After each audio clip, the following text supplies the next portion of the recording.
जो माइटोसिस है, माइटोसिस में one cell give rise to two identical daughter cells, and इन सेल्स को there is a name also, these cells are known as diploid cells, diploid और diploid cells, क्या बोलते हैं, diploid sales. And ये जो सेल्स होते हैं, जो चार सेल्स है, these are known as haploid cells. Fill in the gaps in the following table illustrating difference between prokaryotic and eukaryotic cell. एक साइड में we have prokaryotic cell, एक साइड में we have eukaryotic cell. Prokaryotic कौन से होते हैं, primitive cells, single cellular organisms. Eukaryotic कौन से होते हैं, वेल डेवलप्ड ऑर्गेनिजम्स। जो स्मॉलर एटम्स होते हैं उसमें एटॉमिक नंबर जितना होता है उसका मास नंबर डबल होता है इन जनरल, ठीक है, लेकिन मतलब it is not true in all cases.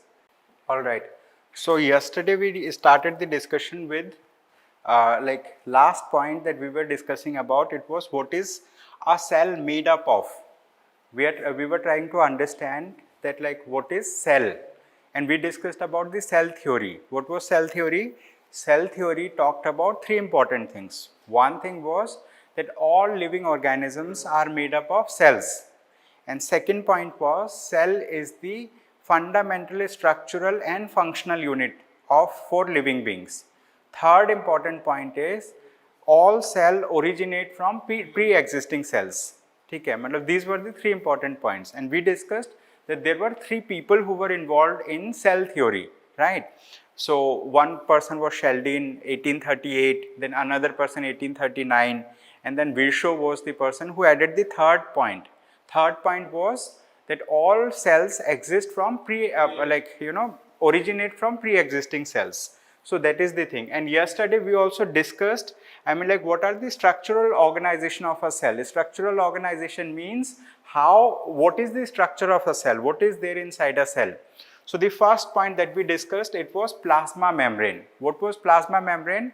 Plasma membrane was the outside, let's say kind of sac-like structure. So it was giving a layer, protective layer for the cell. So plasma membrane is found inside animal cells also, it is found inside plant cells as well. Okay, we discussed about plasma membrane. And plasma membrane is something that acts as a permeable membrane. Permeable membrane means it allows the movement of material inside the cell and outside the cell. And how the movement of material happens? It happens because of two important processes. The most important process is known as diffusion. What? Diffusion. Diffusion means, let's consider the concentration. Okay, so let us discuss about this particular point quickly. Okay, so we will discuss about diffusion. So let's consider that this is cell. Okay, I'm drawing a cell for our understanding. Let's say this is cell. Okay, and let's say this is the surrounding medium. Okay, this is the surrounding medium. This is medium that surrounds the cell, and this is the cell. Okay, now here we need to understand that if inside this cell, we have discussed yesterday, we have multiple components. Cytoplasm is something which is a jelly-like structure that holds all the organelles within the cell, inside the cell, right? It holds or keeps all the organelles inside the cell. So now here the question comes that like how diffusion will happen. Let's consider inside the cell there is oxygen. Outside the cell, let's consider there is oxygen, but here we will see what is the concentration of oxygen outside the cell, inside the cell. Let's consider concentration of oxygen inside the cell is high. Okay, concentration of oxygen inside the cell is high, outside the cell is high, and inside the cell is low. When concentration of oxygen outside the cell is high, so that oxygen will move from outside towards inside. Okay, it will move from outside towards inside. This is known as diffusion. So this is the process through which exchange of materials happens, let's say in and around the cell. From inside the cell materials will go out, from outside the cell materials will come in. So this is in case of oxygen. Similarly, it will be in the case of carbon dioxide. Let's consider CO2. Okay, let me take another color for CO2. Okay, let's consider carbon dioxide, CO2, and then CO2. If concentration of carbon dioxide inside the cell is high and concentration of carbon dioxide outside the cell is low. In that case, the carbon dioxide will move outside the cell. जहां पे ज्यादा concentration है वहां से दूसरे side में move करेगा. ठीक है. Now here we need to understand another factor. Okay, something which is known as hypertonic and hypotonic. Okay, there is a concept which is hypotonic solution. Okay, we'll discuss about this hypotonic solution. Another is known as hypertonic solution. Hypertonic solution. Okay, hypertonic solution or hypertonic medium. Now let us understand this particular thing. What do we mean by hypotonic and hypertonic? See, when we talk about hypotonic, first point, hypo, H-Y-P-O. Hypo means, let's consider outside the cell there is a surrounding, and here we have material, we have a solution, and in this solution the solute level.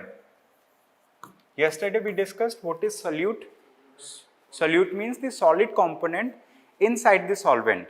मतलब there were two things we discussed. We discussed solute, we discussed solvent. ठीक है, दोनों मिलके क्या बनता है? Solution बनता है, like that. ठीक है, this is for our understanding. Solute होता है, solvent होता है, दोनों ऐड होके solution बनता है. Solute कौन सा चीज है? Solute is the solid particle. ठीक है, solvent is the liquid particle, and both of them make solution. Solution can be, let's say, homogeneous solution, it can be heterogeneous solution also. Now the question is, let's consider we have a solution outside the cell, and this solution has a concentration 1, just for our understanding, concentration 1. And we have the same solution inside the cell, and here we have concentration 2. Concentration we understand, yesterday we have seen, let's say, formula also. Formula means mass by mass percentage of the solution. So we have seen mass of the solute upon mass of the solution, right, into 100%. That used to give us the concentration, okay, concentration of the solution, right. Here now let us consider that concentration outside is C1 is less than C2. What? Concentration outside means like this is the medium. Here we have some solution, its concentration is C1, and inside we have some solution, its concentration is C2. So what is going to happen? Now in this case, concentration means the amount of solute that is there. So if concentration C1 is less, so solute outside is less and solute inside is more, right? Solute inside is more.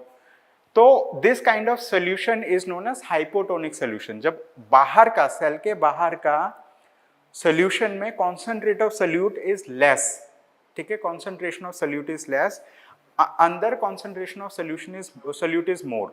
जब concentration of solute ज़्यादा होगा, जहाँ पे solute ज़्यादा होगा, वहाँ पे क्या है, मतलब like water की कमी होगी. We have less water there. So over here we have less water. क्या अंदर जो होगा less water होगा. Are you understanding? Liquid component is less, है ना, liquid component is less. अब यहाँ पे हमने ये दिखाया C1 is less than C2. Sorry. Okay, C1 is less than C2. मतलब यहाँ पे जो liquid है वो कम है, liquid कम है, solute ज़्यादा है. यहाँ पे liquid ज़्यादा है, solute कम है, ठीक है. तो यहाँ पे क्या होगा? The movement of liquid will happen from outside towards inside. क्या होगा? Liquid कहाँ से कहाँ move करेगा? Water बाहर से अंदर की तरफ आएगा. So this is what we are going to understand today. So plasma membrane. Plasma membrane means the outside coverage जो like you know kind of जैसे हम clothes पहनते हैं तो it is like that. या फिर हमारा जो skin है body का, similar to this one, this is plasma membrane. तो plasma membrane allows the liquid to flow inside or outside, or material to flow inside and outside. Are you understanding? So this is the role of the plasma membrane, and plasma membrane is also known as selectively permeable membrane. क्या बोलते हैं इसको?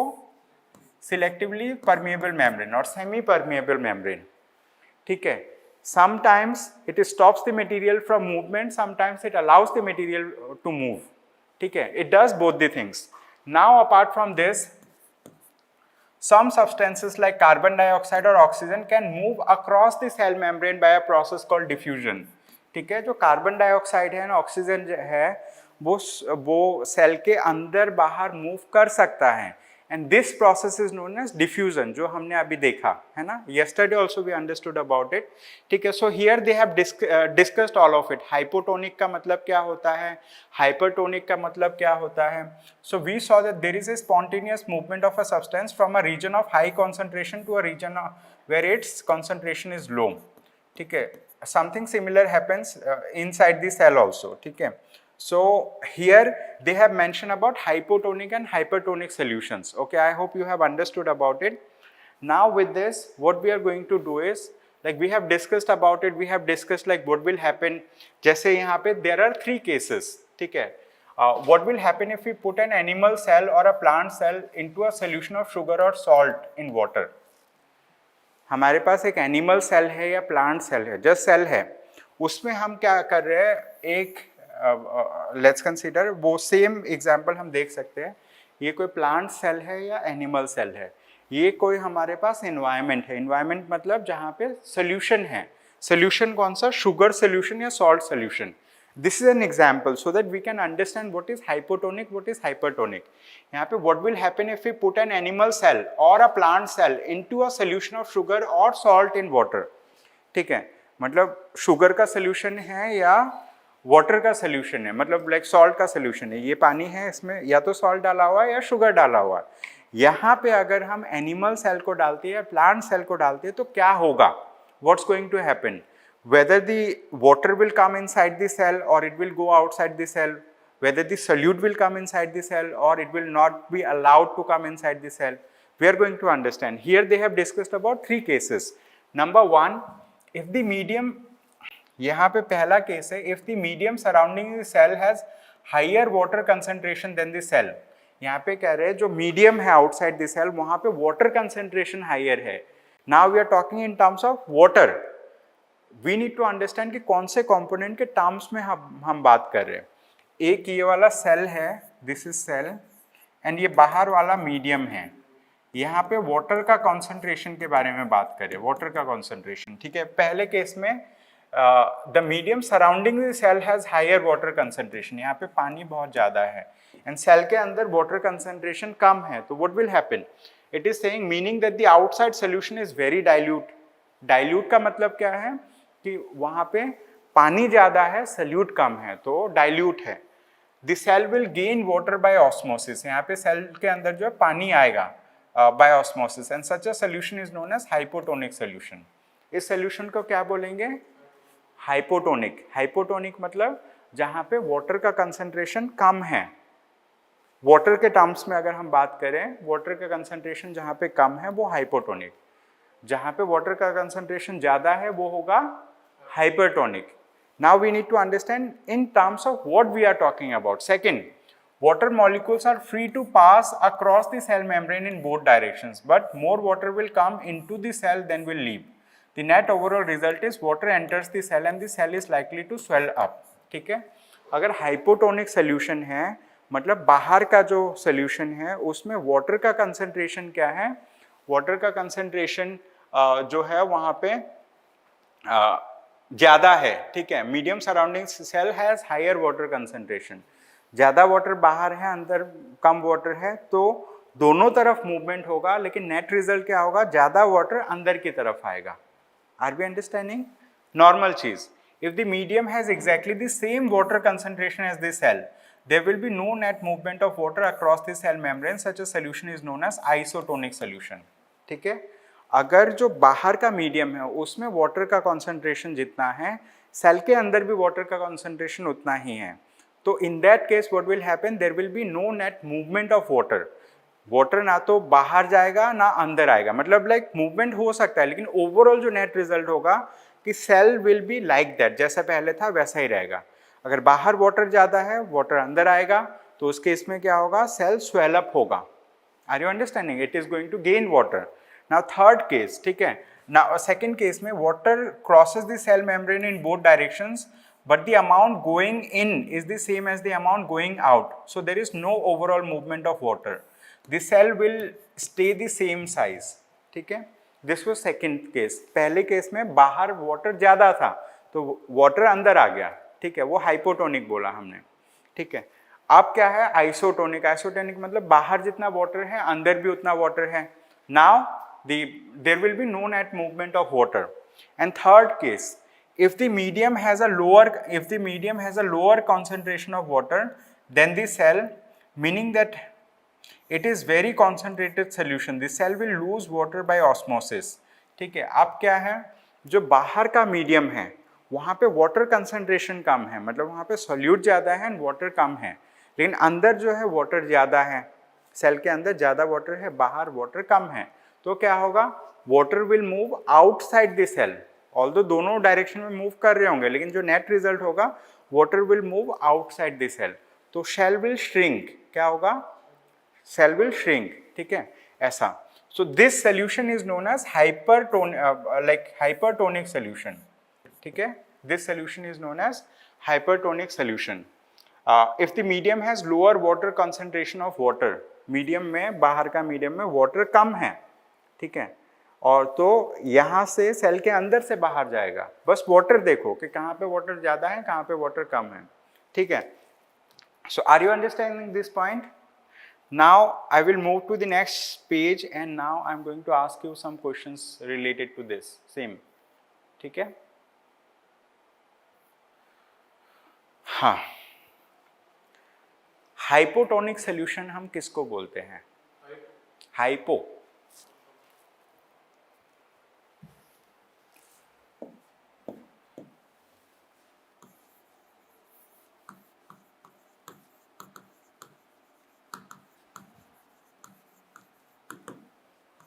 What is hypotonic solution? When the water present more outside the cell, then the moving from water inside to outside to inside. This is what is the solution. Hypotonic solution में let's consider this is the cell. Okay, this is the cell, and the solution that is there outside. In this solution, the water content, water is hypotonic. हाँ, water is high. ठीक है, water is high. जब water high है तो इस solution को हम बोलते हैं डाइल्यूट सोल्यूशन. ठीक है, तो इस केस में वाटर अंदर भी है बट लाइक अंदर वाटर लो है. ठीक है, तो net movement of water will happen from outside towards inside. ठीक है, तो इस टाइप का जो बाहर वाला सोल्यूशन है, we are naming this outside solution. ये बाहर का जो सोल्यूशन है we are naming it as hypotonic. क्या? Hypotonic solution. ठीक है, हाइपोटोनिक सोल्यूशन. सेकंड जो केस था, second case, once again we are looking into it. This is isotonic. क्या? Isotonic solution. So what is isotonic solution? When the amount of water present inside and outside cell are equal. Yes, when the H2O, when the water outside and H2O inside are equal in quantity, although there will be movement of water inside and outside, but there will be no net movement. I mean, अंदर भी जा रहा है, बाहर भी जा रहा है, जितना बाहर जा रहा है उतना ही अंदर आ रहा है. It's like that. So overall there will be no net movement. This type of solution is known as isotonic solution. क्या? Isotonic. ठीक है. And then next one that we are going to discuss is hypertonic. क्या बोलते हैं इसको? Hypertonic solution. Hypertonic solution. What is hypertonic solution? When the amount of water are present inside, more inside the cell हाँ, than the outside. तो यहाँ पे H2O is more inside the cell and H2O is less outside the cell. अंदर दो दिखाया हमने, बाहर एक, मतलब हाँ. तो now water will go out. H2O movement जो है बाहर होगा, तो net result will be cell will shrink. ठीक है, सेल विल श्रिंक. हाँ हाँ हाँ, हाइपोटोनिक में यहाँ पे क्या होगा, cell will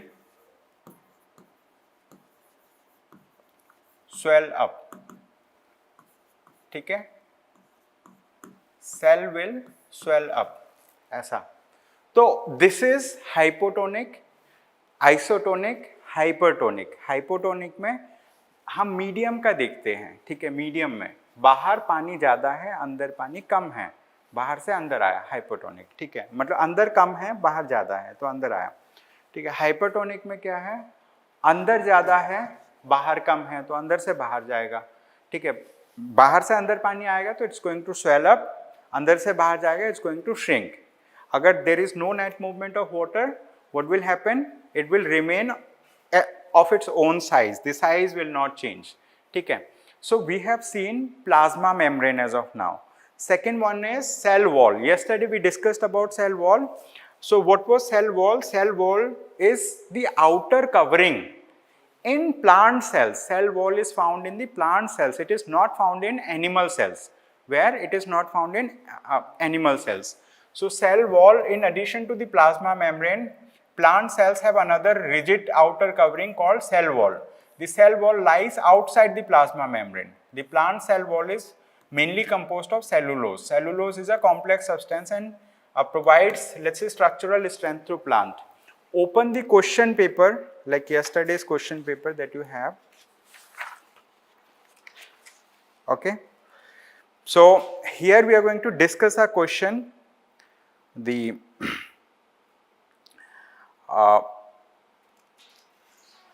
now question number 6. Question number 6. Which of the following is not a function of the cell membrane? Which of the following is not a function of cell membrane? मतलब cell membrane का इनमें से कौन सा function नहीं है, ठीक है।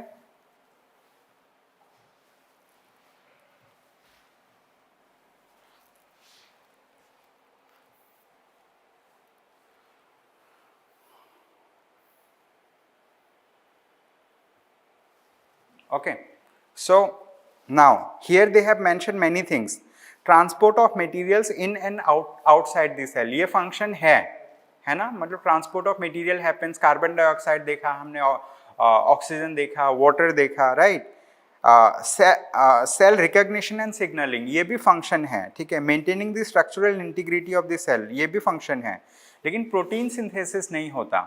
करेक्ट आंसर क्या होगा, ऑप्शन बी, ठीक है, प्रोटीन सिंथेसिस नहीं होता सेल मेम्ब्रेन में, option B is the right answer, question number 6, ठीक है। Now question number 7. Which of the following structures is present in plant cells but absent in animal cells? ठीक है, क्या है, सेल वॉल, वो प्लांट सेल में है, एनिमल सेल में नहीं है। आंसर क्या है, सी, ठीक है। नाउ एटीपी के बारे में हम डिस्कस करेंगे बाद में। एटीपी मतलब होता है एडेनोसाइन ट्राइफॉस्फेट। क्या होता है, adenosine triphosphate. these are known as energy packets, ठीक है। Which of the following organelle is responsible for energy production in the form of ATP? ठीक है, ATP मतलब जैसे आपने सुना होगा, mitochondria is known as the power house of the cell. Power house of the cell मतलब this produces energy, this generates energy. What, mitochondria generates energy. तो mitochondria जो जनरेट करता है energy, that energy is produced in the form of ATP। तो correct answer for this question would be option C, ठीक है, option C, ठीक है। अभी 9th क्वेश्चन को करने के लिए एक दो चीजें और डिस्कस करना पड़ेगा हमने। जैसे मान लो, still you can solve this question, question number 9, ठीक है। अच्छा, full question is not printed, I think, like you know, the second part of the question is not printed. Here we have to match the following organelles with their occurrence in prokaryotic और eukaryotic cells, ठीक है। जैसे nucleus है, nucleus कहाँ पे है, eukaryotic cells only, है ना। तो A21 भी कर सकते, A23 भी कर सकते। राइबोसोम, ठीक है, chloroplast, cell wall. Cell wall कहाँ पे है, cell wall is found in eukaryotic cell only, जो प्लांट सेल होता है, एनिमल सेल होता है, वहीं पे सेल वॉल होते हैं, मतलब मल्टी सेलुलर, मतलब प्लांट सेल में होता है. Plant cell is also eukaryotic cell. ठीक है. देन प्लास्मिड, मतलब ये complete question is not printed, I will get it done. ठीक है, मतलब we will give you another copy, उसके बाद हम सॉल्व करेंगे. इसमें मैच दी फॉलोइंग करना है सिंपली. ठीक है. Question number 10.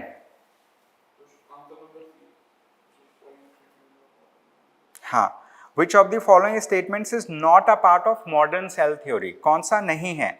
जैसे ए, ठीक है, like we are reading all of it, then we will identify. All living organisms are composed of one or more cells. ये सही है ना. The cell is the basic structural and functional unit of life. ये भी सही है. Cell arise spontaneously from non living matter. ये सही नहीं है ना. All cell arise from pre existing cell. ये सही है. So option C is the right option in this case. ठीक है. So question number 10 is also done.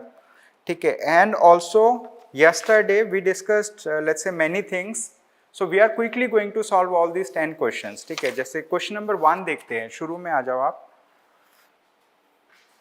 Question number 1, with reference to matter in our surroundings consider the following statements. पहला chapter जो हमने देखा था matter in our surrounding, तो पहला statement है solids have a definite shape and volume because their particles are tightly packed in fixed position. ठीक है. सॉलिड के डेफिनेट शेप भी होता है, वॉल्यूम भी होता है, क्योंकि वो जो पार्टिकल्स है they are tightly packed. So this statement is right. ठीक है. Second, gases have neither definite shape nor volume because their particles are loosely packed and move randomly in all directions. gases के बारे में है. ठीक है. हमने देखा था सॉलिड, लिक्विड एंड गैस. तो second statement is also right, है ना. So correct answer is option C. Question number 2. The process of condensation refers to the conversion of gas into a liquid upon cooling. हमने एक diagram देखा था, diagram बनाया था आपने. You might be having that chapter with you. हाँ, in that chapter there is a diagram. ठीक है. आपने वो डायग्राम ड्रॉ किया था कल. It was there I think in chapter number 1. Just a minute. ठीक है. Chapter number 1, like we discussed about a diagram. ठीक है. So here what we need to do, condensation हम किसको बोलते हैं? जब गैस से लिक्विड में कन्वर्ट होता है. पहला स्टेटमेंट ये कह रहा है the process of condensation refers to conversion of gas into a liquid upon cooling. So this statement is right, है ना. आपके पास डायग्राम है वो? हाँ, ठीक है. समझ में आ रहा है कि पहला सही है. दूसरा, when the temperature of a gas increases, the intermolecular forces between the particles of gas increase, causing them to condense faster. ये क्या है? जब गैस का टेम्परेचर बढ़ेगा तो उसमें क्या होगा? रैंडम मूवमेंट ज़्यादा होगा. ठीक है. तो उसमें कॉन्डेंसेशन नहीं होगा. ठीक है. टेम्परेचर कम होने से कॉन्डेंसेशन होगा. Are you understanding? जब टेम्परेचर गैस का इंक्रीज होगा, intermolecular forces between the particles of gas increase होगा. ठीक है. Causing them to condense faster. नहीं, are you understanding?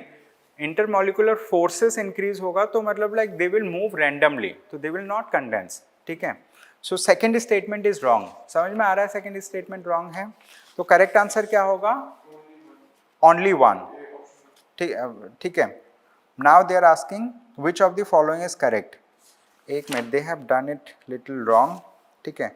Only one is correct. शायद मैंने नॉट करेक्ट लिखा था. ठीक है. Correct answer is option A in this case. Question number 3, match the sub atomic particles with their properties. Actually ये today we are going to discuss about it. ठीक है. इसको हम थोड़ी देर में करेंगे. Still you can solve it. देखो मैं क्विकली बता देता हूँ. ठीक है. Still you can solve it, लेकिन इसको सॉल्व कर लेंगे. पहले हम like we will read that chapter. Question number 4,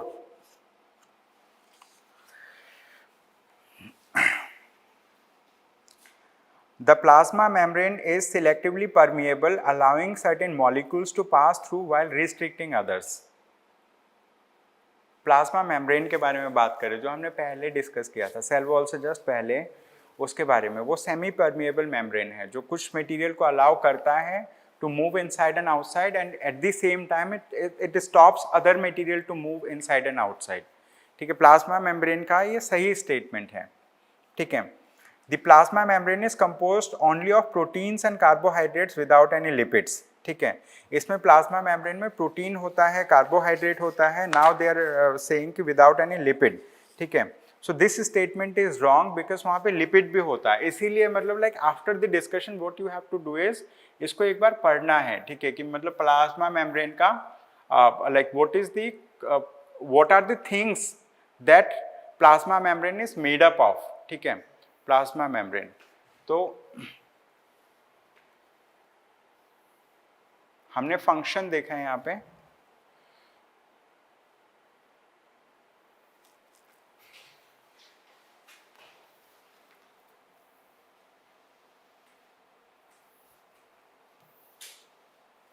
here they have mentioned function only.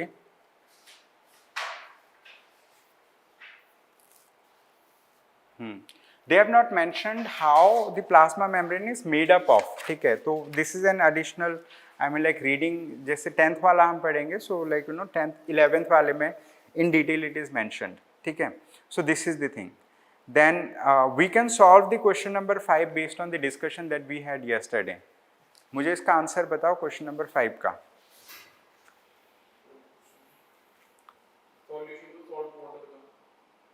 हाँ ठीक है, अभी मतलब मैच करो आप, ठीक है। सो कोलॉइड, सस्पेंशन, अलॉय, इमल्शन,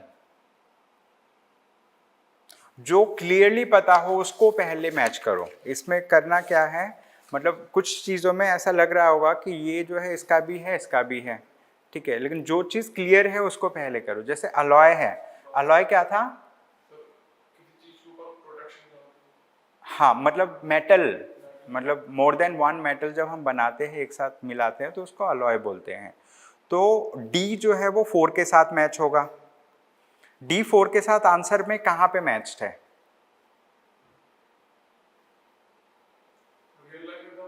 नहीं, यहाँ पे हमने क्वेश्चन पढ़ा, क्वेश्चन में select the correct answer using the codes given below.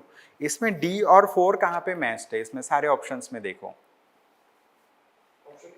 Option A, मतलब most likely option A is the right answer, option A right answer है। मतलब जब हम match the following type of question solve करते हैं तो उसमें हमें सारे को मैच करके उसके बाद आंसर नहीं देखना है।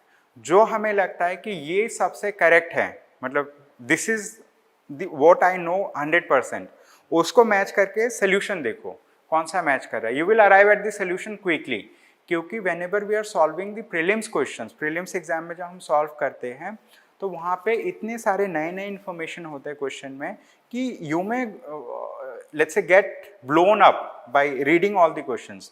तो जो लगता है कि हाँ ये this is most likely correct, तो उसको पहले मैच करो।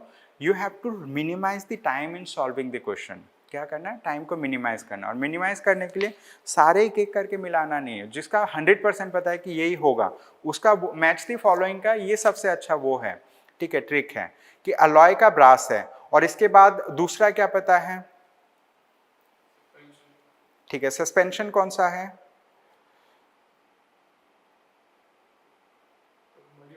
हाँ मडी वाटर, हमने वो एग्जाम्पल भी देखा था, उस बुक में ही है। यू हैव द बुक ना विद यू, एक बार मैच करते हैं क्विकली, लेट अस मैच, ठीक है। आई थिंक इस दिस वाज चैप्टर नंबर 2, कल जो हमने डिस्कस किया था that was chapter number 2, matter in our surrounding, ठीक है। एक टेबल दिया हुआ है,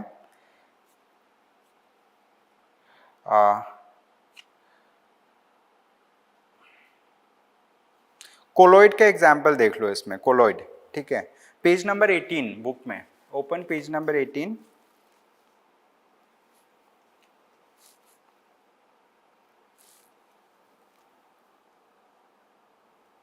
पेज नंबर 18 में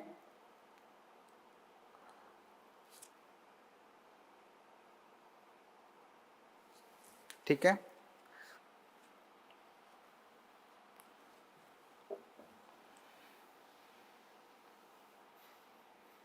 ठीक है, पेज नंबर 18 में हमें एग्जाम्पल गिवन है, ठीक है। ये सारा कॉमन एग्जाम्पल ऑफ कोलॉइड है। क्या कोलॉइड के एग्जाम्पल्स है? कोलॉइड का एग्जाम्पल कौन सा है? मिल्क फेस क्रीम, आपको दिख रहा होगा, milk face cream. So that's a example of colloid. ठीक है, तो ऐसे ही करके आपको मैच करना है। In your free time you need to solve all these questions one by one. ठीक है, मैच करके देन सोल्यूशन। सोल्यूशन जो है मतलब लाइक यू नो, जैसे ये होगा हाइपरटोनिक सोल्यूशन। जैसे ऑयल इन वाटर, वो क्या था? yesterday we discussed oil in water. हाँ oil in water हाँ, option E. ऑप्शन ई, वो मैच नहीं हो रहा था, है ना, मतलब like that was not matching. ठीक है, so this is the thing. So now ये सारे questions you need to solve one by one. Then 7th 6th तो कर लिया है। Let us discuss about question number 3 quickly. ठीक है, question number 3। And to discuss about question number 3, I am just sharing this information quickly. Okay. So basically it is another chapter that we are going to discuss, and this chapter is known as atom.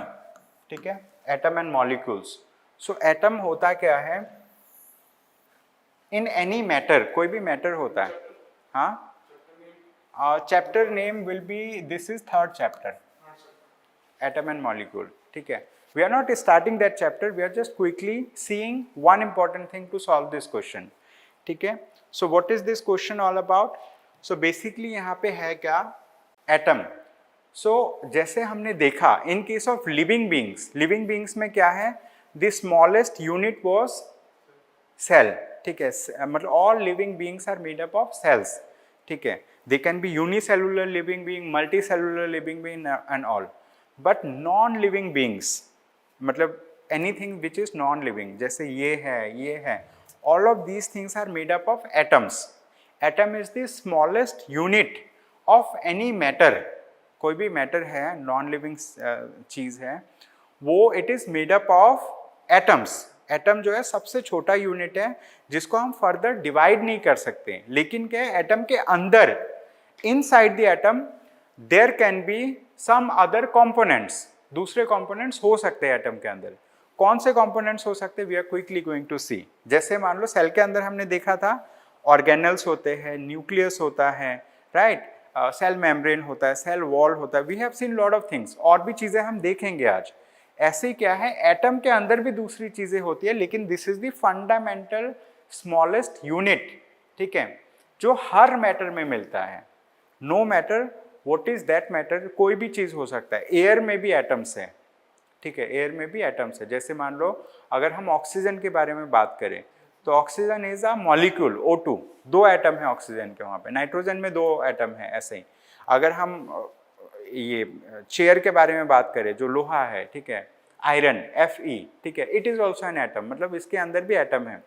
तो every non living thing is made up of atoms, whether it is gas, whether it is liquid, whether it is solid, everything is made up of atoms. ये समझ में आया? तो since everything is made up of atom, so what is there inside an atom? तो ये हमने like we have made this as atom, हमने इसको एटम बनाया।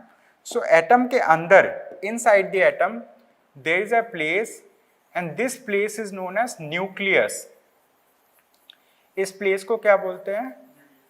इसको बोलते हैं nucleus. Let me draw this nucleus. हाँ, इसको मैं थोड़ा सा let me draw it differently. ये न्यूक्लियस है। ठीक है, how we will name it? We will name it as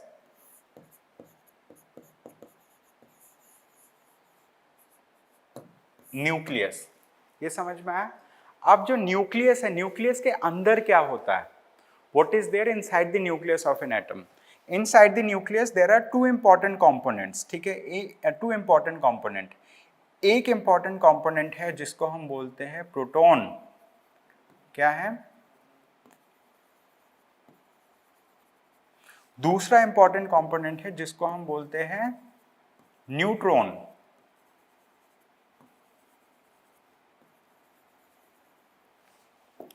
जो येलो वाला है we are calling it as proton. जो व्हाइट वाला है we are calling it as neutron, ठीक है। So proton and neutron is found inside the nucleus of a cell. कहाँ पे मिलता है?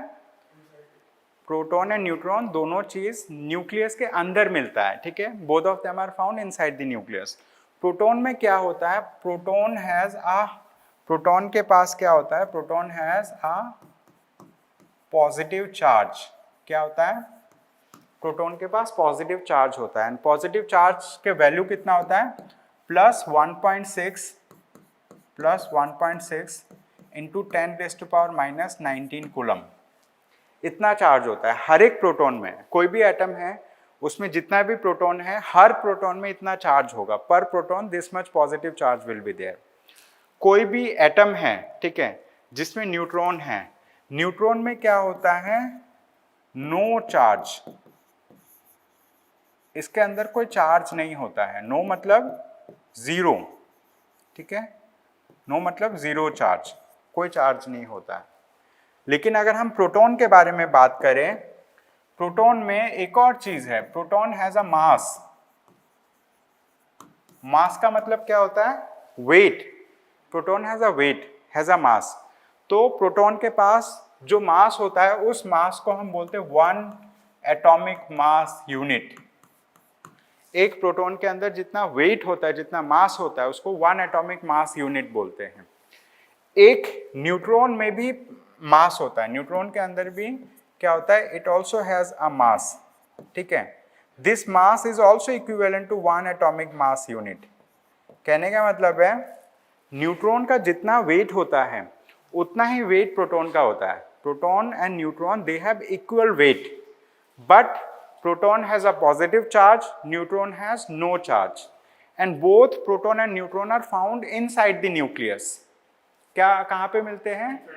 Both proton and neutron are found inside the nucleus. Now question is that आपने सुना होगा, you might have heard about this particular thing, atomic number. What? Atomic number. तो ये atomic number क्या होता है? Atomic number is represented by a symbol जिसको हम बोलते हैं Z, ठीक है। Z से हम रिप्रेजेंट करते हैं एटॉमिक नंबर को। We represent atomic number with the symbol Z। तो ये Z होता क्या है? Atomic number of any atom, किसी भी एटम का जो एटॉमिक नंबर है, this is equivalent to, atomic number is equivalent to number of protons in that atom. क्या? Number of protons in that atom. कहने का मतलब कोई एटम है, जितने भी अलग अलग सब्सटेंसेस है, जितने भी मटेरियल है, हर मटेरियल एक दूसरे से अलग इसीलिए है क्योंकि उनका जो एटम है वो एक दूसरे से डिफरेंट है। एंड क्यों डिफरेंट है? क्योंकि उनके अंदर नंबर ऑफ प्रोटॉन्स डिफरेंट है।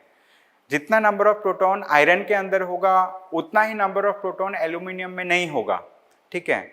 We classify the elements based on the number of protons that is there inside the atom of that element, ठीक है। तो इस एलिमेंट के अंदर कितना येलो वाले डॉट है? How many?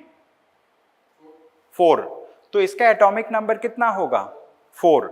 मतलब किसी एटम के अंदर जितना नंबर ऑफ प्रोटॉन है वो उसका एटॉमिक नंबर है। मतलब इसका Z जो होगा, Z will be equal to 4, ठीक है।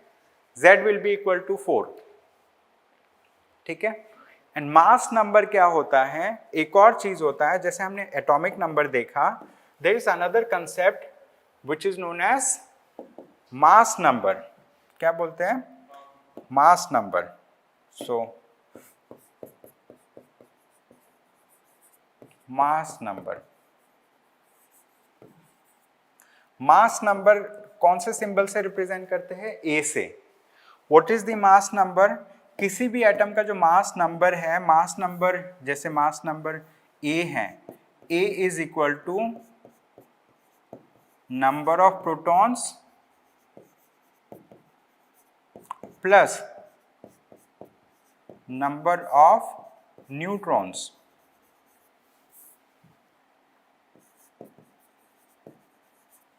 Mass number is equal to number of protons plus number of neutrons. कहने का मतलब है ये वाला एलिमेंट अगर हम देखें, इस वाले एलिमेंट में कितने येलो डॉट्स है, मतलब number of proton 4, number of neutron कितने हैं? Okay, let me make it 4।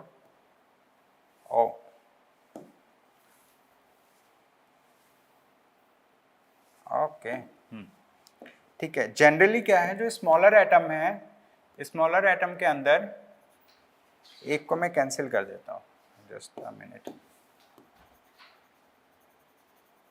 मान लेते हैं ये नहीं है फॉर द टाइम बीइंग, ठीक है। सो स्मॉलर एटम जो होते हैं, स्मॉलर एटम के अंदर generally number of proton and number of neutron equal होते हैं। क्या होता है?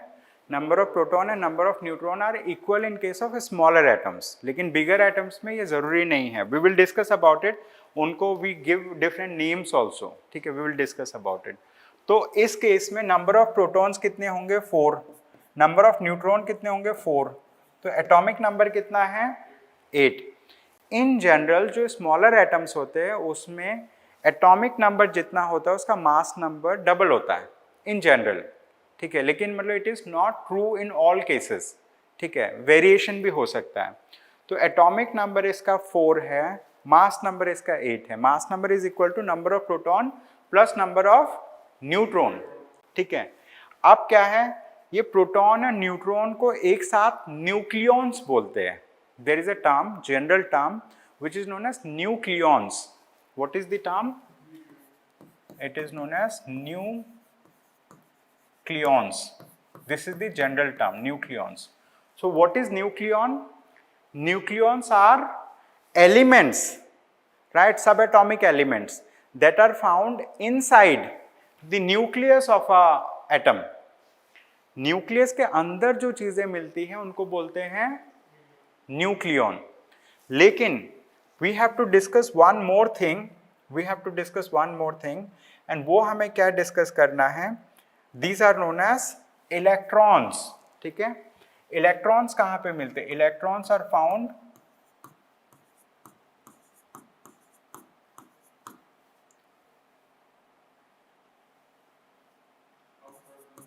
outside the nucleus. Electrons are found inside the atom but outside the nucleus, ठीक है। Now when we talk about electrons, क्या ये दिख रहा है colour? Okay, when we talk about electrons, तो I will use this, ये भी नहीं दिख रहा है, हाँ। When we talk about electrons, तो electrons की property क्या होती है? Number 1, they have a charge. What? They have a charge, and that charge is equal to minus 1.6 into 10 raised to power minus 19 coulomb. मतलब इसमें नेगेटिव चार्ज होता है। Then they have a mass. इनके पास मास भी होता है, which is 1/1836 into 1 atomic mass unit. कहने का मतलब है लगभग 1800 गुना कम मास होता है एक इलेक्ट्रॉन का as compare to a proton. Proton का जितना भी मास है उसका लगभग 2000 गुना कम मास है। इसका अगर 1 है, प्रोटॉन का 2000 है, तो 2000 और 1 को अगर कंपेयर करें, मतलब this is right figure, approximate figure is what I am saying. इन दोनों का, मेरे पास 1 है, उनके पास 1836 है, it's like that. Are you understanding? तो दोनों को अगर कंपेयर करें तो ये तो नेग्लिजिबल है। Are you understanding? सो क्या होता है, जो एक एटम का जो मास होता है, generally we neglect the mass of electrons, कि सारे इलेक्ट्रॉन मिलके भी 8 इलेक्ट्रॉन है मान लेते हैं इसमें, ठीक है, 8 इलेक्ट्रॉन है, सारे इलेक्ट्रॉन मिलके भी, ठीक है, सारे इलेक्ट्रॉन मिलके भी इसमें क्या है, we will discuss at a later point of time कि शेल्स होते हैं, ठीक है। शेल्स मतलब ऐसे करके शेल्स होते हैं, पहले शेल में 2 इलेक्ट्रॉन होते हैं, उसके बाद वाले में 6 होते हैं। We are going to discuss about it at a later point of time, but this is the simplified thing. तो इसमें हमें ये समझना है कि इलेक्ट्रॉन का जो मास है it is very small, very less as compare to mass of a proton. तो दोनों के कंपैरिजन में mass of the electron is neglected. क्या करते हैं? नेग्लेक्ट कर देते हैं कि इसका कम मास इतना कम है कि उसे कंसीडर ही नहीं करेंगे जब हम वेट करेंगे। तो वेट मतलब जब हम मेजर करेंगे, तो इसका अगर मास हम मेजर करते हैं तो generally we take the mass of nucleons. Nucleus के अंदर जो चीजें हैं उनका मास लेते हैं। जैसे हमने प्रोटॉन का लिया, हमने न्यूट्रॉन का लिया, दोनों के मास को हमने ऐड किया तो न्यूक्लियॉन्स का मास आया, उसको हमने बोला कि this is the atomic mass. क्या बोला? This is the atomic mass. ठीक है, so mass of an electron is neglected, लेकिन इलेक्ट्रॉन में जो चार्ज होता है it is -1.6 into 10⁻⁻19 coulomb. Electron में जितना भी मास चार्ज होता है उतना ही चार्ज प्रोटॉन में भी होता है। हमने लिखा ना +1.6 इंटू 10⁻⁻19। प्रोटॉन में जितना चार्ज होता है इलेक्ट्रॉन में उतना ही चार्ज होता है। तो चार्ज, लेकिन न्यूट्रॉन में कोई चार्ज नहीं होता है, न्यूट्रॉन हैज नो चार्ज। तो नाउ नंबर 1, जितने भी मटेरियल्स हैं इन द यूनिवर्स, चाहे वो गैस है, चाहे वो लिक्विड है, चाहे वो सॉलिड है, all of them are made up of atoms. All of them are made up of atoms. And when we talk about atoms, all of them are made up of atoms. So atom is the fundamental, ठीक है, unit of any matter. ठीक है, any matter, पहला ये चीज है। दूसरा, देखो लिविंग नॉन लिविंग जो है ना, now here we need to understand, living या नॉन लिविंग सब मैटर है। लिक्विड भी मैटर है, हम जो पी रहे हैं वो भी मैटर है, एवरीथिंग इज मैटर, वन और अदर टाइप ऑफ मैटर। इसमें भी एटम्स होते हैं। जैसे हम पानी पी रहे हैं, पानी में H2O हम बोलते हैं, ठीक है, इसमें हाइड्रोजन भी ऑक्सीजन भी है। 70% of our body is composed of water, तो इसमें है। ठीक है, सिमिलरली अगर हम बात करते बोन्स, हमारे बोन है, बोन्स में क्या है? कैल्शियम। तो calcium is an element. Are you understanding? So even living beings are made up of atoms. ठीक है, लेकिन क्या है, लिविंग बीइंग का जो वो है, मतलब फंक्शनल यूनिट है, स्ट्रक्चरल यूनिट है, हमारे स्ट्रक्चर कैसा, फंक्शन कैसा है, it is decided by the cells that is composed, मतलब जिस सेल से वो बना हुआ है body. Are you understanding? Living things में वो सेल्स भी रोल प्ले करता है, but this is the most fundamental thing, जो everything in the universe is made up of atoms. ठीक है, ये समझना है। बट एटम्स के अंदर भी चीजें होती हैं, मतलब like we are seeing the most simplified things, but at a later point of time we will discuss कि और भी बहुत सारे पार्टिकल्स होते हैं। ठीक है, मतलब 24 पार्टिकल्स अभी तक वो किया हुआ है, जैसे फर्मियॉन्स, लेप्टॉन्स, ठीक है, म्यूॉन्स, बहुत सारी चीजें, they are still further subatomic particles, जो हम that we discuss in modern physics. ठीक है, तो एज ऑफ नाउ हम सिंप्लीफाइड चीजें समझने की कोशिश कर रहे हैं कि एक एटम है, एटम के अंदर एक न्यूक्लियस है, न्यूक्लियस के अंदर न्यूक्लियॉन्स है। न्यूक्लियॉन्स क्या क्या होते हैं? प्रोटॉन होता है एंड न्यूट्रॉन होता है। Outside the nucleus what we have? We have electron. ठीक है, proton has a positive charge, proton has a mass which is equivalent to 1 atomic mass unit. कितना है? Equivalent to 1 atomic mass unit. Neutron के पास 0 charge है, but it has a mass, and this mass is also equivalent to 1 atomic mass unit. ठीक है, किसी भी element का अगर हमें एटॉमिक नंबर फाइंड करना है तो atomic number will be equivalent to number of proton. हाँ, number of protons. Atomic number बोला मैंने, एटॉमिक नंबर Z वो नंबर ऑफ प्रोटॉन होता है। मास नंबर क्या होता है? Number of proton plus number of neutron, this is mass number. हम इलेक्ट्रॉन के मास को क्यों ऐड नहीं कर रहे हैं? नहीं, because it is very small. हम पूरे एटम का मास देख रहे हैं, तो सिर्फ इनका मास हम ऐड कर रहे हैं, इसका नहीं कर रहे, क्योंकि वो इलेक्ट्रॉन बहुत छोटा है और बहुत कम नंबर में है। जितना न्यूक्लियॉन है, मान लेते हैं टोटल 8 न्यूक्लियॉन है, 4 प्रोटॉन है, 4 न्यूट्रॉन है, उतना ही मान लेते बाहर इलेक्ट्रॉन है। 8 इलेक्ट्रॉन जो है उनका मास इतना नेग्लिजिबल है, इसीलिए हम उसको वो कर देते हैं, क्या कर देते हैं? नेग्लेक्ट कर देते हैं, वो कर देते हैं, मतलब like you know this is the thing. So this is the atom. अभी समझ में आया atom? Now we will solve this question quickly. हाँ, कर सकते हो आप, सिंपल डायग्राम बना लेना। ठीक है, वो इलेक्ट्रॉन का थोड़ा मैंने वो कर दिया है।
हो गया?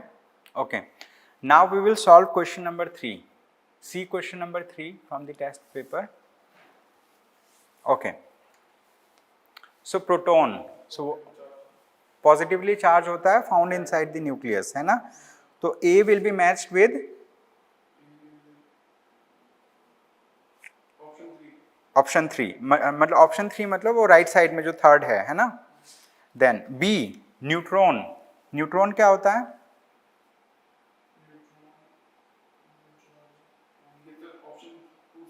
ऑप्शन 2 न्यूट्रॉन जो है no charge found in the nucleus, है ना? इलेक्ट्रॉन सी क्या है? Option A negatively charge found outside the nucleus, है ना? Then D, option D 4 central part of the atom containing protons and neutrons. Correct answer क्या होगा?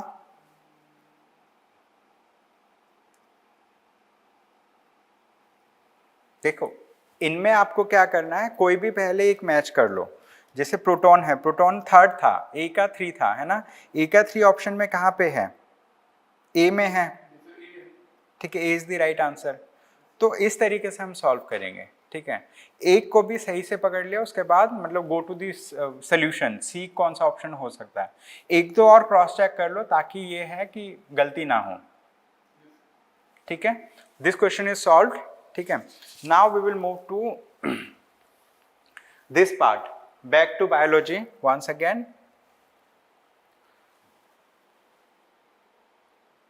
Clear है ना वो? कोई डाउट हो तो यू कैन आस्क मी.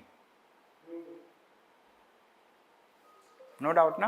हाँ देखो, so we have discussed about cell wall.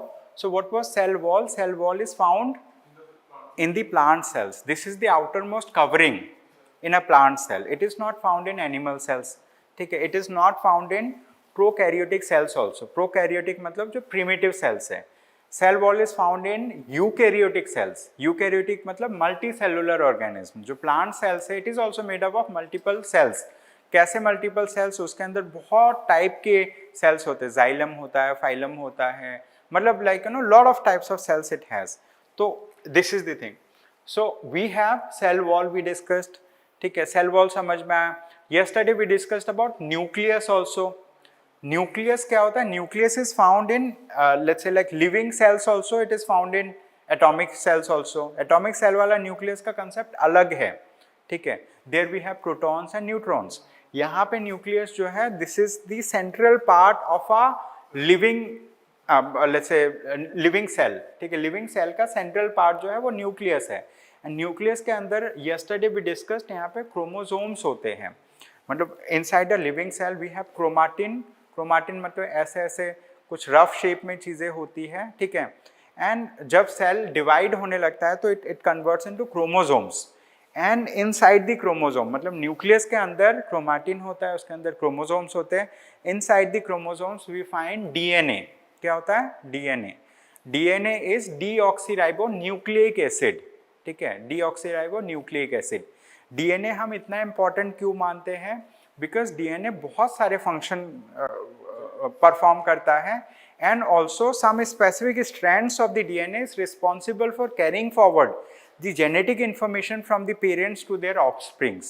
मतलब in case of every living being, ठीक है, reproduction happens. मतलब in case of human beings reproduction happens. In case of animals reproduction happens. ठीक है, मतलब like they reproduce. ठीक है. In case of plants also reproduction happens. उनका mode different होता है. मतलब in case of most of the animals it is sexual reproduction. In case of plants it is asexual reproduction. ठीक है, मतलब they have different types of reproduction. तो reproduction का process में होता ये है कि जो पेरेंट्स है they give rise to children which are identical to the parents. जैसे यहाँ पे ह्यूमन बींग्स में generally 2 parents are needed, mother father, ठीक है? दोनों के कुछ ना कुछ ट्रेट्स पास ऑन होते हैं, दोनों के कुछ ना कुछ कैरेक्टरिस्टिक्स पास ऑन होते हैं उनके चिल्ड्रेन में. But in case of plants asexual reproduction, same plant will give rise to similar plant, एकदम सेम लुकिंग एंड ऑल, ठीक है? तो प्लांट में क्या होता है कि same parent is involve, asexual reproduction है, ठीक है? It's kind of this thing. कई बार ये होता है कि फ्लावर्स में, फ्लावर जैसे होता है कि some agent is needed for you know carrying out that particular thing, pollen grain, ये सब आपने सुना होगा पहले, ठीक है। तो different types of reproduction is there in case of plants, in case of animals, ठीक है, मोस्टली, ठीक है, it is sexual reproduction, but there are some animals जहाँ पे सेक्सुअल रिप्रोडक्शन नहीं होता है, some animals are also there, मतलब जैसे बर्ड है आई थिंक, हाँ हाँ, और ऑल्सो ये मोर सुना होगा, हाँ पीकॉक, शायद वहाँ पे उनका सेक्सुअल रिप्रोडक्शन नहीं होता है, मतलब this is what I think, ठीक है। So this is the case, so that genetic information is passed on to the next generation, ठीक है। सम वेरिएशन कम्स, क्योंकि दोनों पेरेंट का आता है तो वेरिएशन उसमें आता है।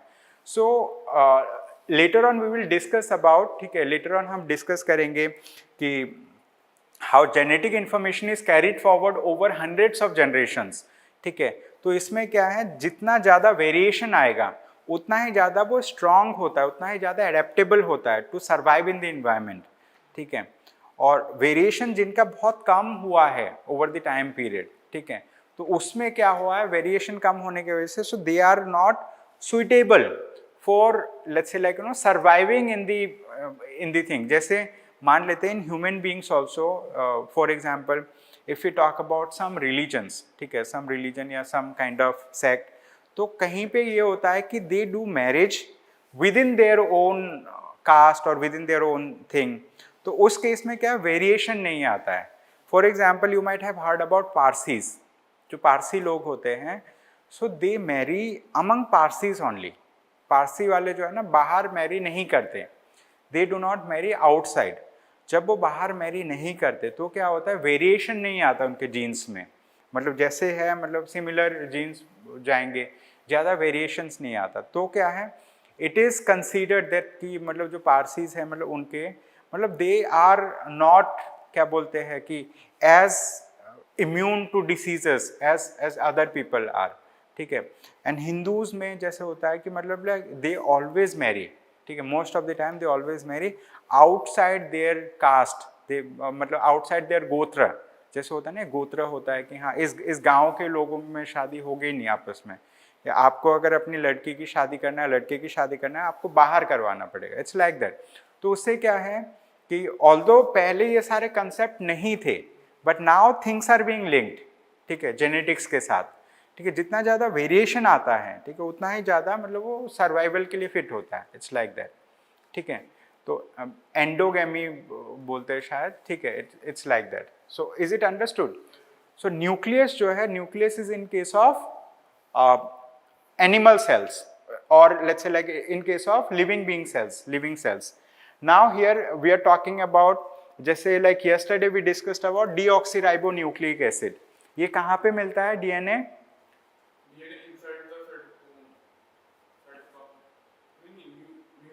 इनसाइड द न्यूक्लियस, मतलब लाइक क्रोमोसोम्स होते हैं न्यूक्लियस के अंदर, उसके अंदर DNA होता है, हाँ आरएनए भी होता है, ठीक है, आरएनए सेल के अंदर होता है generally, most of the RNA is found inside the cell, ठीक है, आउटसाइड द डीएनए, लेकिन some RNA is also found there, ठीक है। So we will discuss in a further chapter,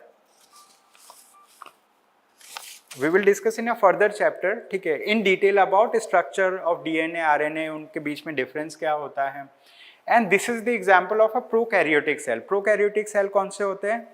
ऐसे सेल जो प्रिमिटिव सेल्स है, प्रिमिटिव मतलब single cellular organism है, तो उनके अंदर जो ऑर्गेनेल्स है within the cell, it is not well developed, it is not well defined, ठीक है, तो प्रिमिटिव है।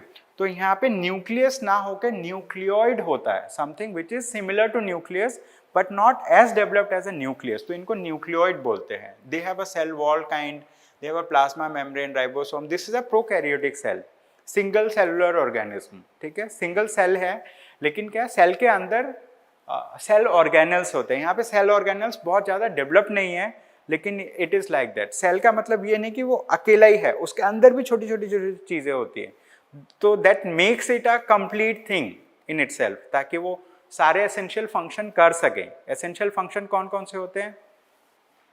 Eating something is an essential function, okay, it is making noise.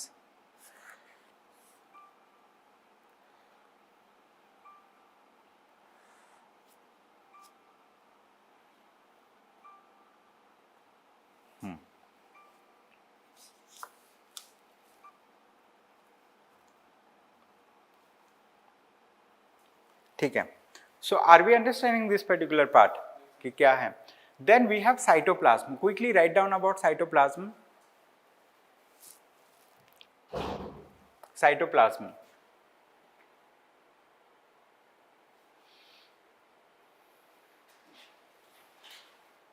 अच्छा, साइटोप्लाज्म कल लिखा था आपने, है ना?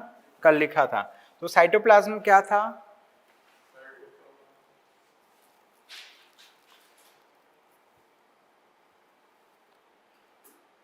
सर ये फ्लूइड कंटेंट है जो सेल के अंदर प्रेजेंट होता है, सारी चीजों को जो कंटेन करके रखता है. हाँ, मतलब ये जेली लाइक सब्सटेंस है.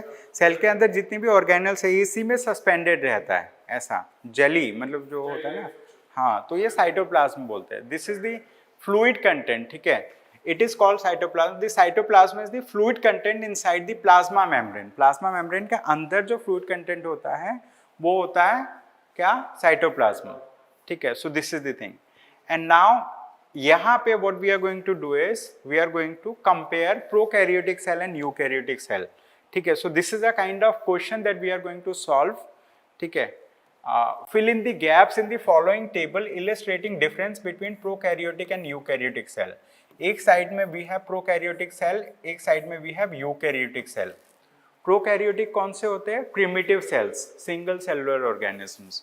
यूकैरियोटिक कौन से होते हैं? Well developed organisms. ठीक है, जैसे ह्यूमन बीइंग्स, एनिमल्स, प्लांट्स, वो चीज़. ठीक है, तो यहाँ पे क्या है? साइज. जनरली ये जो साइज होता है 1 माइक्रोमीटर के बराबर होता है. क्या? Prokaryotic cell. एंड साइज जो है यूकैरियोटिक सेल का थोड़ा सा 5 to 100 माइक्रोमीटर होता है. मतलब यूकैरियोटिक सेल बड़ा होता है as compare to prokaryotic cell. यहाँ पे न्यूक्लियर रीजन. ठीक है, न्यूक्लियर रीजन को यहाँ पे क्या बोलते हैं? और यूकैरियोटिक में nuclear region well defined and surrounded by a nuclear membrane. यहाँ पे क्या है? It is not well defined. ठीक है, it is not well defined. ठीक है, एंड इट इज मतलब लाइक यू नो यहाँ पे क्या है? इसको एंड नोन एज न्यूक्लियोइड बोलते हैं. हमने देखा था ना. सो इसको हम बोलते हैं न्यूक्लियोइड. ठीक है, it is not well defined. Not well defined मतलब बहुत प्रॉपर शेप में नहीं होता है, इसीलिए उसको न्यूक्लियोइड बोलते हैं. Is it understood? देन इसके अंदर अगर क्रोमोसोम के बारे में बात करें, so they have single chromosome. कहाँ? प्रोकैरियोटिक में. यूकैरियोटिक में they have more than 1 chromosome. ठीक है. Then fourth, membrane bound cell organelles absent. ठीक है, membrane bound cell organelle. Membrane bound का मतलब ये है जैसे एक सेल है, मान लेते हैं ये सेल है. ठीक है, सेल के अंदर न्यूक्लियस है और न्यूक्लियस के बाहर मतलब बहुत सारी दूसरी चीजें हैं. अब ये जो दूसरी चीजें हैं इनको बोलते हैं ऑर्गेनल्स. क्या बोलते हैं? ऑर्गेनल्स. अब क्या है? इस ऑर्गेनल के बाहर भी एक परत टाइप का होता है जिसे मेम्ब्रेन बोलते हैं. मतलब जो उस ऑर्गेनल को भी प्रोटेक्ट करता है. हर एक ऑर्गेनल का अपना अपना एक फंक्शन होता है. जैसे माइटोकॉन्ड्रिया है, ठीक है, वो भी एक ऑर्गेनल है. उसका फंक्शन क्या है? To generate the energy. जैसे वैक्यूल्स होता है. वैक्यूल जो होता है it is kind of packets. Packets मतलब बोरी टाइप का, कि जैसे मान लो आपको यहाँ पे बहुत सारे चावल गिरे हुए हैं, इसे बाहर करना है, तो क्या करोगे? एक बोरी में पैक करोगे और बाहर लेके जाओगे. तो वैक्यूल्स भी ऑर्गेनल होते हैं. वो क्या करते हैं कि सेल के जो इंपॉर्टेंट चीजें होती है एक जगह से लेके दूसरे जगह वो पहुंचाते हैं, उनका काम होता है. तो ऐसे जितने भी ऑर्गेनल्स होते हैं, all the organelles that we have inside the cell, they perform certain specific functions inside the cell. So when we talk about prokaryotic cell, so they have membrane bound, like let's say they do not have membrane bound cell organelles. ठीक है, cell organelles होते हैं लेकिन membrane bound नहीं होते हैं. ठीक है, प्रॉपर. लेकिन इसमें क्या होता है? यूकैरियोटिक सेल में they have membrane bound cell organelles. So membrane bound cell organelles are present. यहाँ पे ये लिखना है आपको, membrane bound cell organelles are present. Membrane bound cell organelles are present. ठीक है, membrane bound cell organelles are present. Is it understood? Now we have another topic. Write down. कल शायद आपने वो लिखा था, मतलब like you have written about cytoplasm क्या होता है. Now we are going to discuss about endoplasmic reticulum. Write down endoplasmic reticulum.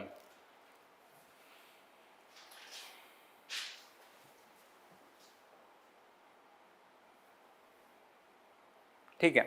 Now है क्या, let us see this cell.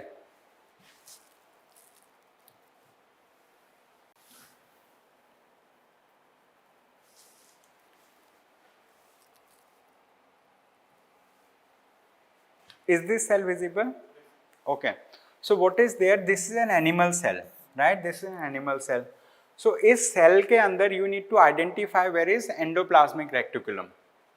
See, endoplasmic reticulum is of two types. One is known as smooth endoplasmic reticulum.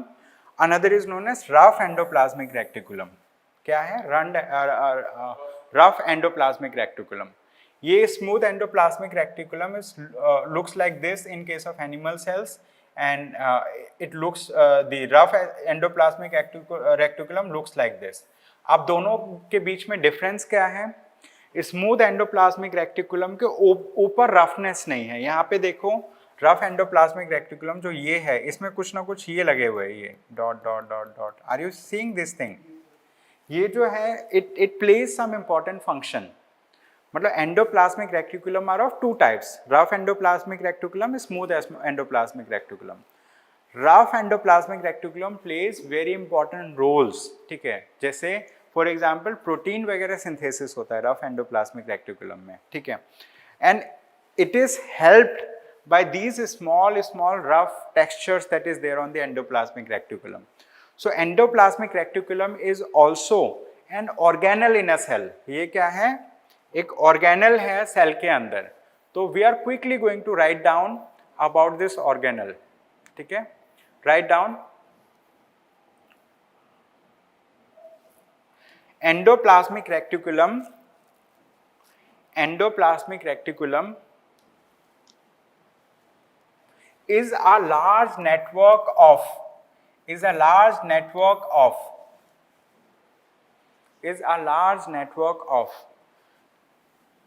membrane bound tubes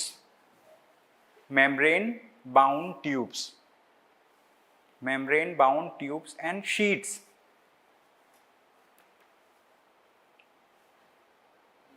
ठीक है, इनके बहुत type के वो होते हैं, मतलब शेप्स होते हैं. ठीक है, मतलब it looks like, write down, it looks like long tubes, or round or oblong bags,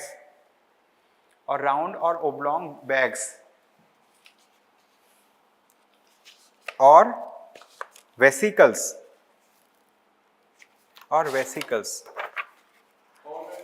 हाँ, मतलब उसमें बैग्स के आगे ब्रैकेट के अंदर लिख लो बैग्स और वेसिकल्स. मतलब बैग्स और वेसिकल दोनों एक ही चीज़ों को बोलते हैं. ठीक है. The endoplasmic reticulum membrane is ER membrane is similar in structure to the plasma membrane.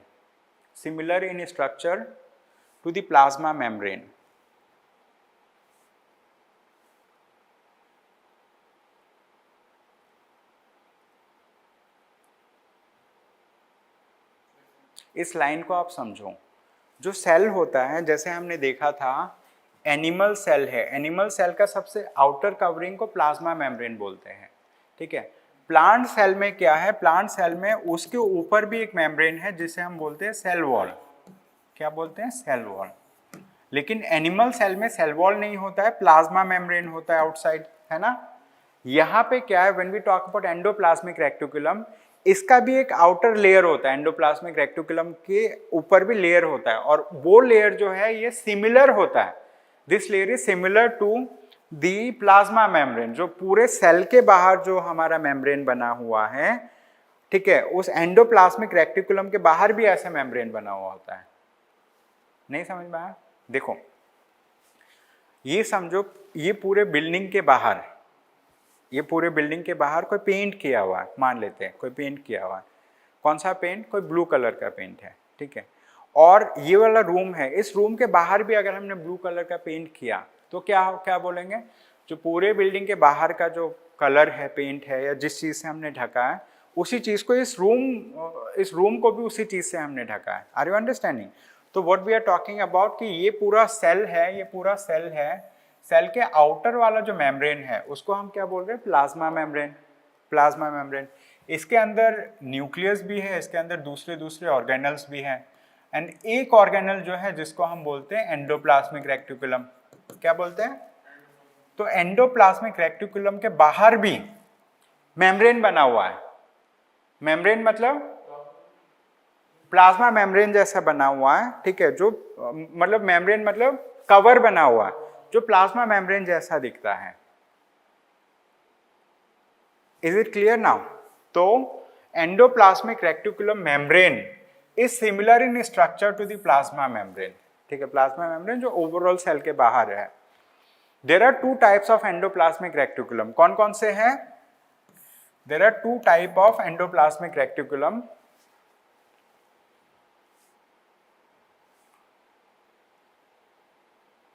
Number one, rough endoplasmic reticulum. Rough endoplasmic reticulum and smooth endoplasmic reticulum. And smooth endoplasmic reticulum. ठीक है, ये समझ में आया? अब यहाँ पे थोड़ा सा लिखना, it is going to help you to understand the difference between rough and smooth endoplasmic reticulum, ठीक है। तो यहाँ पे क्या है, we can either make a table of differences between them, या फिर what we can do is like you can understand this particular thing. See, rough endoplasmic reticulum looks under a microscope, looks rough under a microscope because it has particles called ribosomes attached to its surface. Rough endoplasmic reticulum के बाहर जो मैंने dot dot दिखाया था, they are known as ribosomes. क्या है ये? Ribosomes, ठीक है, they are known as ribosomes attached to its surface. This the ribosomes which are present in all active cells are the sites of protein manufacture. जो endoplasmic reticulum है उसके बाहर क्या होते हैं, जो छोटे छोटे डॉट्स होते हैं, they are known as ribosomes. And ribosome का फंक्शन क्या होता है? राइबोसोम्स आर द प्लेसेस जहाँ पे प्रोटीन मैन्युफैक्चर होता है, प्रोटीन मैन्युफैक्चर होता है। जैसे for example people who go to gym, what they do, they eat, they take protein, and protein उनको कहाँ से मिलता है? दे ईट मीट, मान लेते हैं उन्होंने चिकन खाया, फिश, ठीक है, मिल्क के प्रोडक्ट्स में मिलता है, एग्स में मिलता है। तो प्रोटीन जो है वो उन चीज़ों को खाने से उनको मिलता है, मतलब like they get it from outside like that. तो बॉडी के अंदर भी, सेल्स के अंदर भी प्रोटीन बनता है। जैसे हर एक दिन आप जो खा रहे हो उसमें से प्रोटीन बनता है, ठीक, फंक्शन है। तो प्रोटीन कहाँ पे बनता है? राइबोसोम्स पे। राइबोसोम कहाँ पे होते हैं? रफ एंडोप्लाज्मिक रेक्टिकुलम में। Ribosomes are the place where protein manufacture happens, ठीक है। Now the manufactured protein are then sent to the various places in the cell depending on the need. आप cell में जहाँ जहाँ पे प्रोटीन की need है वहाँ पे भेज दिया जाता है यहाँ से, ठीक है, using the endoplasmic reticulum. The SER मतलब स्मूथ एंडोप्लाज्मिक रेक्टिकुलम, RER मतलब रफ एंडोप्लाज्मिक रेक्टिकुलम, ठीक है। रफ एंडोप्लाज्मिक रेक्टिकुलम समझ में आया? एंडोप्लाज्मिक रेक्टिकुलम अपने आप में एक सेल ऑर्गेनल है, इसके ऊपर भी एक मेम्ब्रेन है जो सिमिलर है विद प्लाज्मा मेम्ब्रेन जो पूरे सेल के बाहर है। एंड देन, ठीक है, रफ एंडोप्लाज्मिक रेक्टिकुलम के ऊपर राइबोसोम्स होते हैं। राइबोसोम्स वो प्लेसेस होते हैं जहाँ पे प्रोटीन सिंथेसिस होता है और प्रोटीन मैन्युफैक्चर होता है, और यहाँ से दूसरे पार्ट्स में भेज दिया जाता है सेल में जहाँ पे प्रोटीन की नीड है, ठीक है। It's like that. The smooth endoplasmic reticulum helps in the manufacture of fat molecules, not lipids, or lipids, important for cell function. अब smooth endoplasmic reticulum जो है वहाँ पे फैट बनते हैं, रफ एंडोप्लाज्मिक रेक्टिकुलम में प्रोटीन बनते हैं, ठीक है, स्मूथ एंडोप्लाज्मिक रेक्टिकुलम में फैट बनते हैं और लिपिड बनते हैं। एंड ये जो फैट है it is also important for cell function, ठीक है, everything is important for cell function. So some of these proteins and lipids help in building the cell membrane, ठीक है, ये जो हाँ animal cell and human cells, देखो they are same in the sense that they do not have cell wall, दोनों में cell wall नहीं होते हैं, in that sense they are same, but the thing is if we talk about in terms of multiple things, जैसे human beings में कौन कौन से सेल्स होते हैं, एनिमल में कौन कौन से सेल्स होते हैं, वो वेरी करता है, ठीक है, हमारे पास कौन से जीन है, उनके पास कौन सा जीन है, वो वेरी करता है। Are you understanding? मतलब although cells are similar in the sense कि दोनों के पास सेल वॉल नहीं है, लेकिन does a animal consist of all the cells that a human being consist of? नहीं। Does a human being consist of all the cells that a animal consist? नहीं। मतलब हमारे पास मान लो like we have huge number of cells in our body, ठीक है, जैसे मैंने बताया था स्किन है, तो स्किन सेल हमारे पास एक अलग टाइप का सेल है, बोन सेल अलग टाइप का सेल है, आई के अंदर जो रेटिना है उसका अलग सेल है, ठीक है, जो व्हाइट वाला पार्ट है उसका अलग सेल है। Are you understanding? Hair cell अलग है। तो अगर हम बात करें स्किन सेल हमारे पास भी, स्किन सेल एनिमल के पास भी है, but there is a variation in the skin cell also. हमारा जो स्किन है और एनिमल का स्किन है वो डिफरेंट है। जैसे मान लो कोई भालू है, ठीक है, उसका स्किन और हमारे स्किन डिफरेंट है, क्योंकि ऑल्दो स्किन सेल दोनों के पास है, बट फंक्शन और the type of skin cell is different. Are we understanding? We also have heart. Animal has also heart, but we have 4-chambered heart. But like animals, some animals have 4-chambered heart. अगर हम frog के बारे में बात करें, frog has 4-chambered heart. ठीक है? तो although heart is there, but the type of cell, मतलब heart cell बोलेंगे, but like there will be variation in that type of cell. समझ में आ रहा है ये चीज? हाँ हाँ, मतलब ह्यूमंस को भी एनिमल कंसीडर किया गया है यहाँ पे, मतलब सोशल एनिमल, ठीक है। Then there is a specific chapter where we are going to discuss in detail about let's say human, let's say body, human systems, we are going to discuss about different types of cells we have, we are going to discuss about different types of reproduction that we have, ठीक है। तो क्या difference समझ में आया smooth endoplasmic reticulum and rough endoplasmic reticulum के बीच में?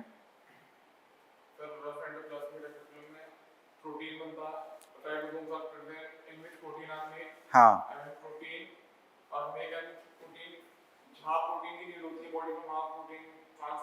ट्रांसफर हो जाता है, हाँ हाँ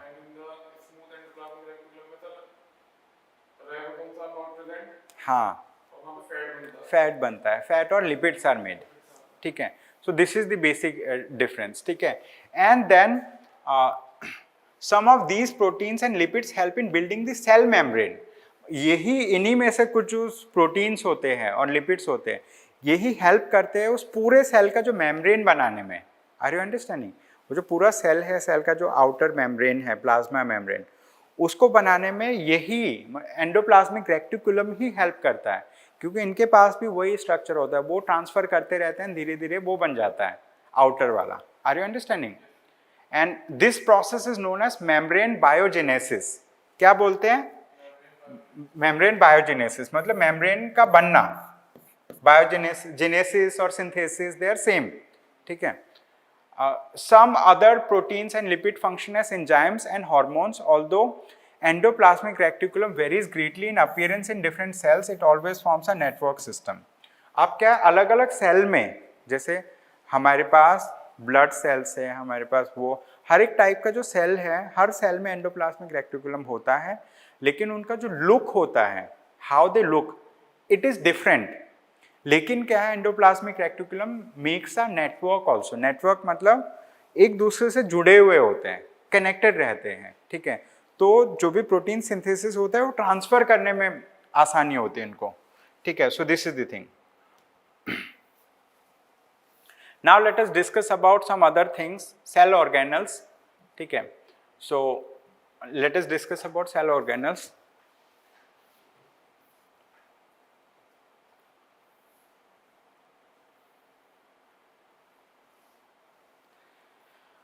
We have seen plant cell earlier. हाँ.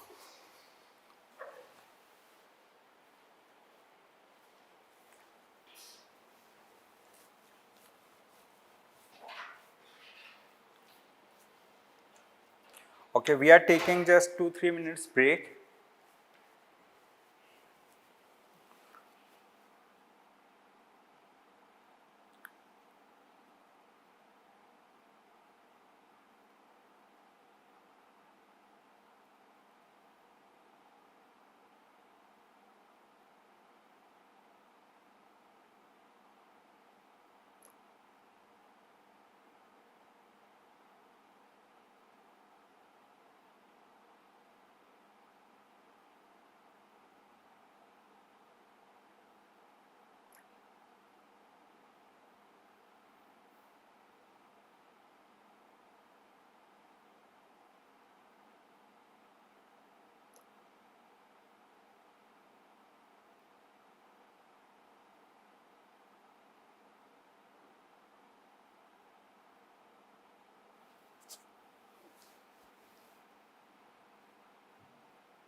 Shall we start? Okay. So basically now we are going to look into a plant cell. So earlier we discussed about animal cell. So this is animal cell. So here we see animal cell is kind of more rounded cell. Round मतलब इसको cut किया गया है मतलब like you know so that like we can see the inside portion of the cell. So animal cell looks more of a round type of cell. If we talk about plant cell looks like a more rigid structure and it is not round. As compare to animal cell. Animal cell ज़्यादा round है, ये come round है, and ये बहुत rigid structure है, and वो उतना rigid structure नहीं है. Why plant cell has more rigid structure? It is because plant cell has a cell wall. क्या है प्लांट सेल में? इसमें सेल वॉल है, इसलिए रिजिड स्ट्रक्चर है. Now quickly we are going to see some important things in a plant cell. जैसे plant cell में what are the things that you can locate? Where is the nucleus of the plant cell? This is the nucleus. ये वाला जो part है, ठीक है, इसके अंदर this part is nucleus. This is the nucleus, ठीक है. And then we have ribosomes, ठीक है. And we have let's say cell wall. ये जो आउटर कवरिंग है ग्रीन कलर का, this is cell wall. This is mitochondria, ठीक है. दिस पर्टिकुलर प्लेस है, छोटा छोटा ये लग रहा है ना, बैक्टीरिया टाइप के दिख रहे हैं. So these are mitochondria. Mitochondria are power house of the cell, मतलब जहाँ पे सेल एनर्जी जनरेट करता है, ठीक है, एनर्जी जनरेट करता है.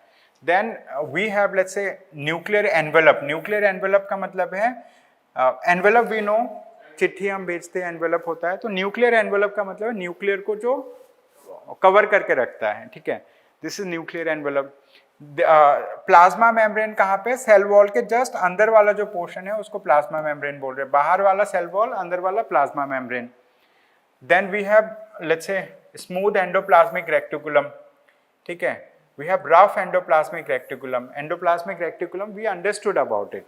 स्मूथ एंड रफ, उनका फंक्शन क्या होता है, we have understood about it, ठीक है. And then we need to understand कि लाइसोसोम्स भी होते हैं. Lysosomes, we will discuss about function of lysosomes.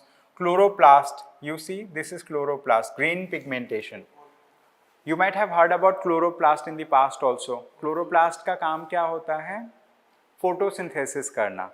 मतलब जब सनलाइट आता है, सनलाइट मिलता है उनको, it takes water from within and then it goes for photosynthesis. And photosynthesis करने से plant gets food, ठीक है, food for itself.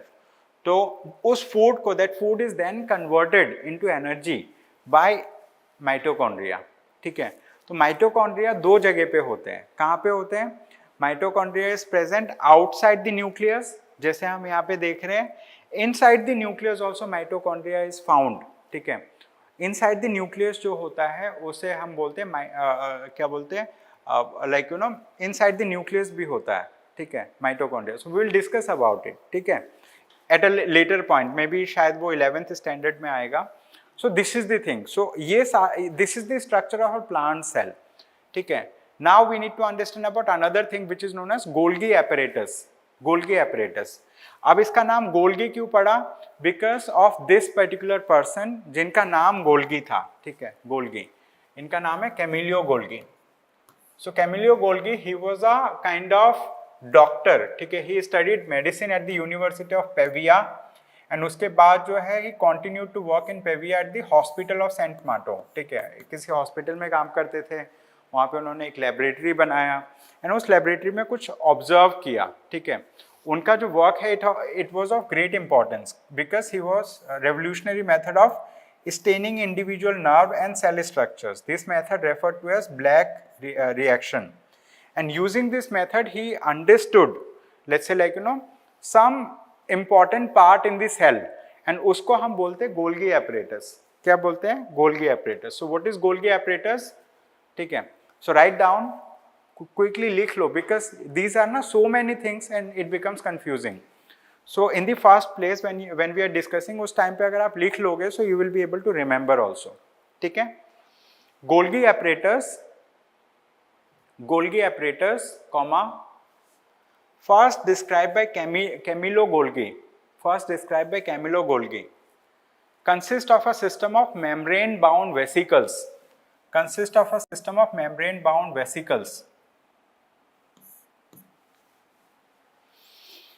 Arranged approximately. Consist of a system of membrane-bound vesicles. Arranged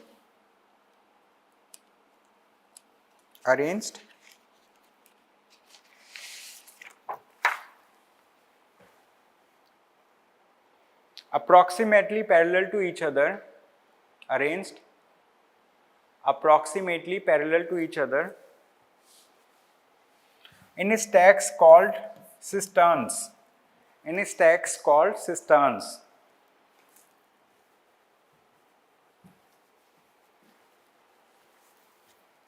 These membranes often have connections.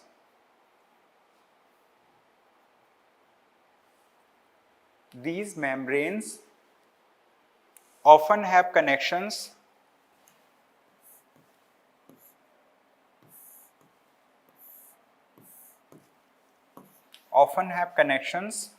with the membranes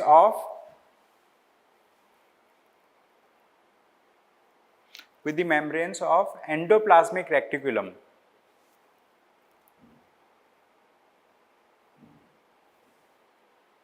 ठीक है, therefore constitute another portion of a complex, therefore constitute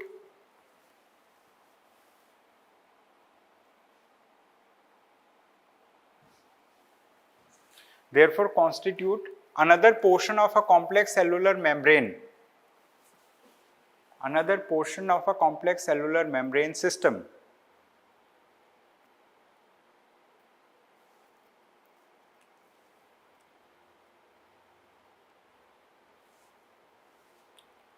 देखो, now first you understand, उसके बाद we will discuss about it. So Golgi apparatus जो है, apparatus का मतलब है कि जैसे मान लो कोई लैब है, कुछ वो है, तो कोई सिस्टम हमने अरेंज कर रखा है, ठीक है, चीज़ों को अरेंज कर रखा है, उसको एपरेटस बोलते हैं, चीज़ें जो होती हैं. तो ये गोल्गी एपरेटस का काम क्या है? जो मटेरियल सिंथेसाइज होता है कहाँ पे? एंडोप्लाज्मिक रेटिकुलम के पास. रफ एंडोप्लाज्मिक रेटिकुलम या स्मूथ एंडोप्लाज्मिक रेटिकुलम, जो मटेरियल सिंथेसाइज होता है उस मटेरियल को ट्रांसपोर्ट करने का काम होता है गोल्गी एपरेटस का. ठीक है. So the material synthesise near the endoplasmic reticulum is packaged and dispatched to various targets inside and outside the cell through the Golgi apparatus.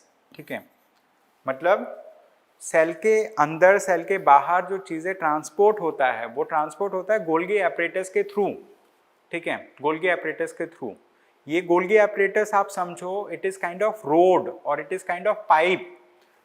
Pipe है तो उसके अंदर से पानी जाएगा, रोड है तो उसमें से ट्रक्स जाएंगे, रास्ते जाएंगे. So it is, Golgi apparatus is a kind of that mechanism through which the materials transport happens. ठीक है, जो भी मैन्युफैक्चर हुआ है एंडोप्लाज्मिक रेटिकुलम के आसपास, वो गोल्गी एपरेटस के थ्रू ट्रांसपोर्ट होता है. ठीक है. Its function include the storage, modification and packaging of products in vesicles. In some cases, complex sugar may be made from simple sugars in the Golgi apparatus. The Golgi apparatus is also involved in the formation of lysosomes. ठीक है, इसका एक और काम है lysosome form करने का.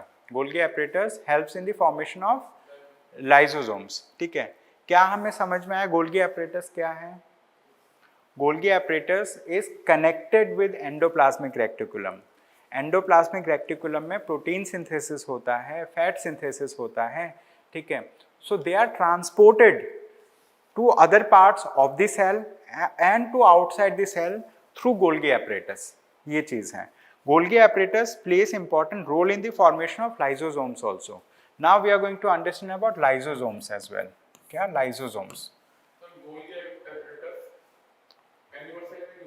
हाँ, गोल्गी एपरेटस, देखो गोल्गी एपरेटस जो है, not, we are not talking about plant cell directly.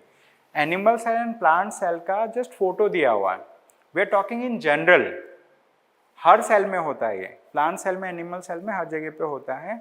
ये यहाँ पे बस डायग्राम दिया हुआ है कि ये प्लांट सेल है, वो एनिमल सेल है. डिफरेंस नहीं है कि ये प्लांट सेल, वो animal cell. Are you understanding? So now we are going to write down lysosomes. Lysosomes. Write down about it. And उससे पहले गोल्गी एपरेटस के बारे में थोड़ा सा लिख लो. ठीक है, लिख लो.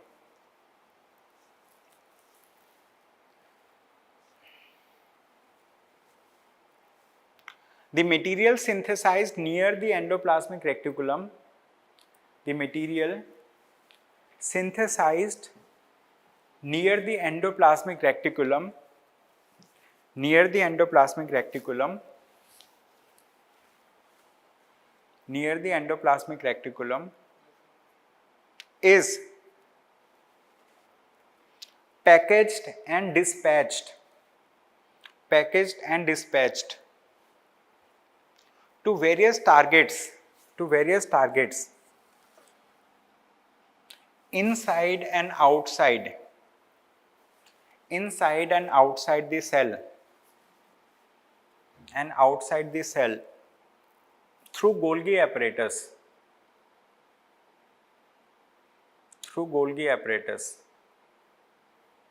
ठीक है, full stop. Its functions include storage,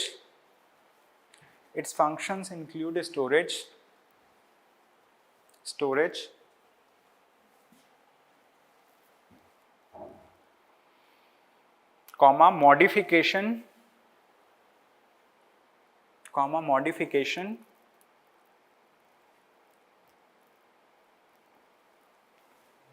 and packaging of products in vesicles.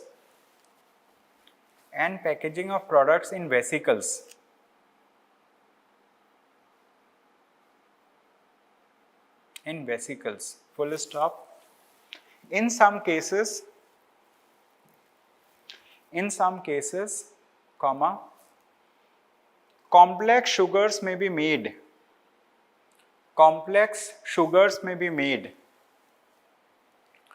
from simple sugars in Golgi apparatus.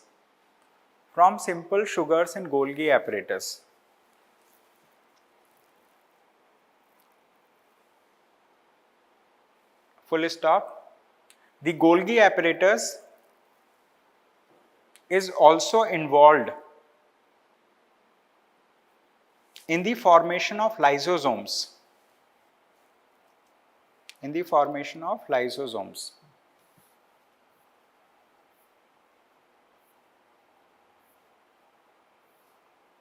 ठीक है, अब क्या है, now we have one more thing, lysosomes. Quickly हम इसको समझेंगे, 2-3 चीजें वो क्विकली समझेंगे and then in your free time इनके बारे में आप लिखना. ठीक है, so what is lysosomes? Structurally lysosomes are membrane bound sacs filled with digestive enzymes. ठीक है, लाइसोसोम्स क्या है? मेम्ब्रेन बाउंड है. मेम्ब्रेन बाउंड मतलब उनके ऊपर लेयर है, परत है. ठीक है, दे आर सैक्स. सैक मतलब बोरा टाइप का. ठीक है, फिल्ड विद डाइजेस्टिव एंजाइम्स. इनके अंदर डाइजेस्टिव एंजाइम्स है जो चीजों को डाइजेस्ट कर सके. These enzymes are made by rough endoplasmic reticulum. Lysosomes are a kind of waste disposal system of the cell. क्या है लाइसोसोम का जो मेन फंक्शन है? ठीक है, it is waste disposal system of the cell. जैसे ह्यूमन बॉडी में we eat so many things, but not all of it is, let's say like not all of it is finally utilized. Utilise करने के बाद जो waste products है, it is disposed of from the entire human body. ऐसे करके cellular level में same thing होता है. At the cellular level also same thing happens. The waste products are disposed of from the cell by the lysosomes. Lysosome क्या करता है? Waste को dispose of करता है. This is the main function. ठीक है, और बाकी चीजें थोड़ा बहुत पढ़ लेना इसमें. सो this is the function of the lysosomes. Apart from this, mitochondria. Next one is very important, mitochondria. What is mitochondria? Mitochondria are known as powerhouses of the cell. Mitochondria have 2 membrane covering. ठीक है, तो ये power house क्यों बोला जाता है? क्योंकि ये एनर्जी प्रोड्यूस करते हैं सेल के लिए. ठीक है, इट प्रोड्यूस, जैसे मान लो कोई बिल्डिंग के लिए एक पावर हाउस होता है जहाँ पे जनरेटर होगा, कुछ ना कुछ होगा, एनर्जी प्रोड्यूस करेगा. ऐसे ही क्या है, सेल के अंदर जो एनर्जी प्रोड्यूस होता है वो होता है माइटोकॉन्ड्रिया में. The outer membrane is porous while the inner membrane is deeply folded. These folds increase the surface area for ATP generating chemical reactions. ATP क्या होता है?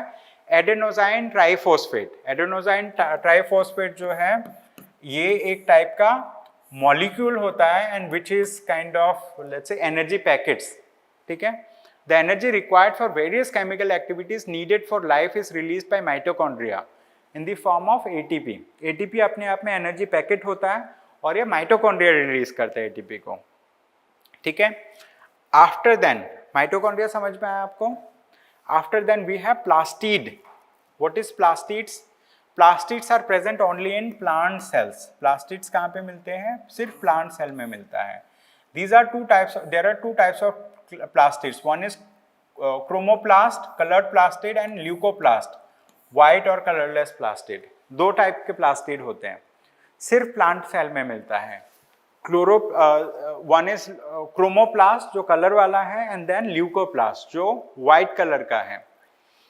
Chromoplast containing the pigment chlorophyll are known as chloroplast, ठीक है।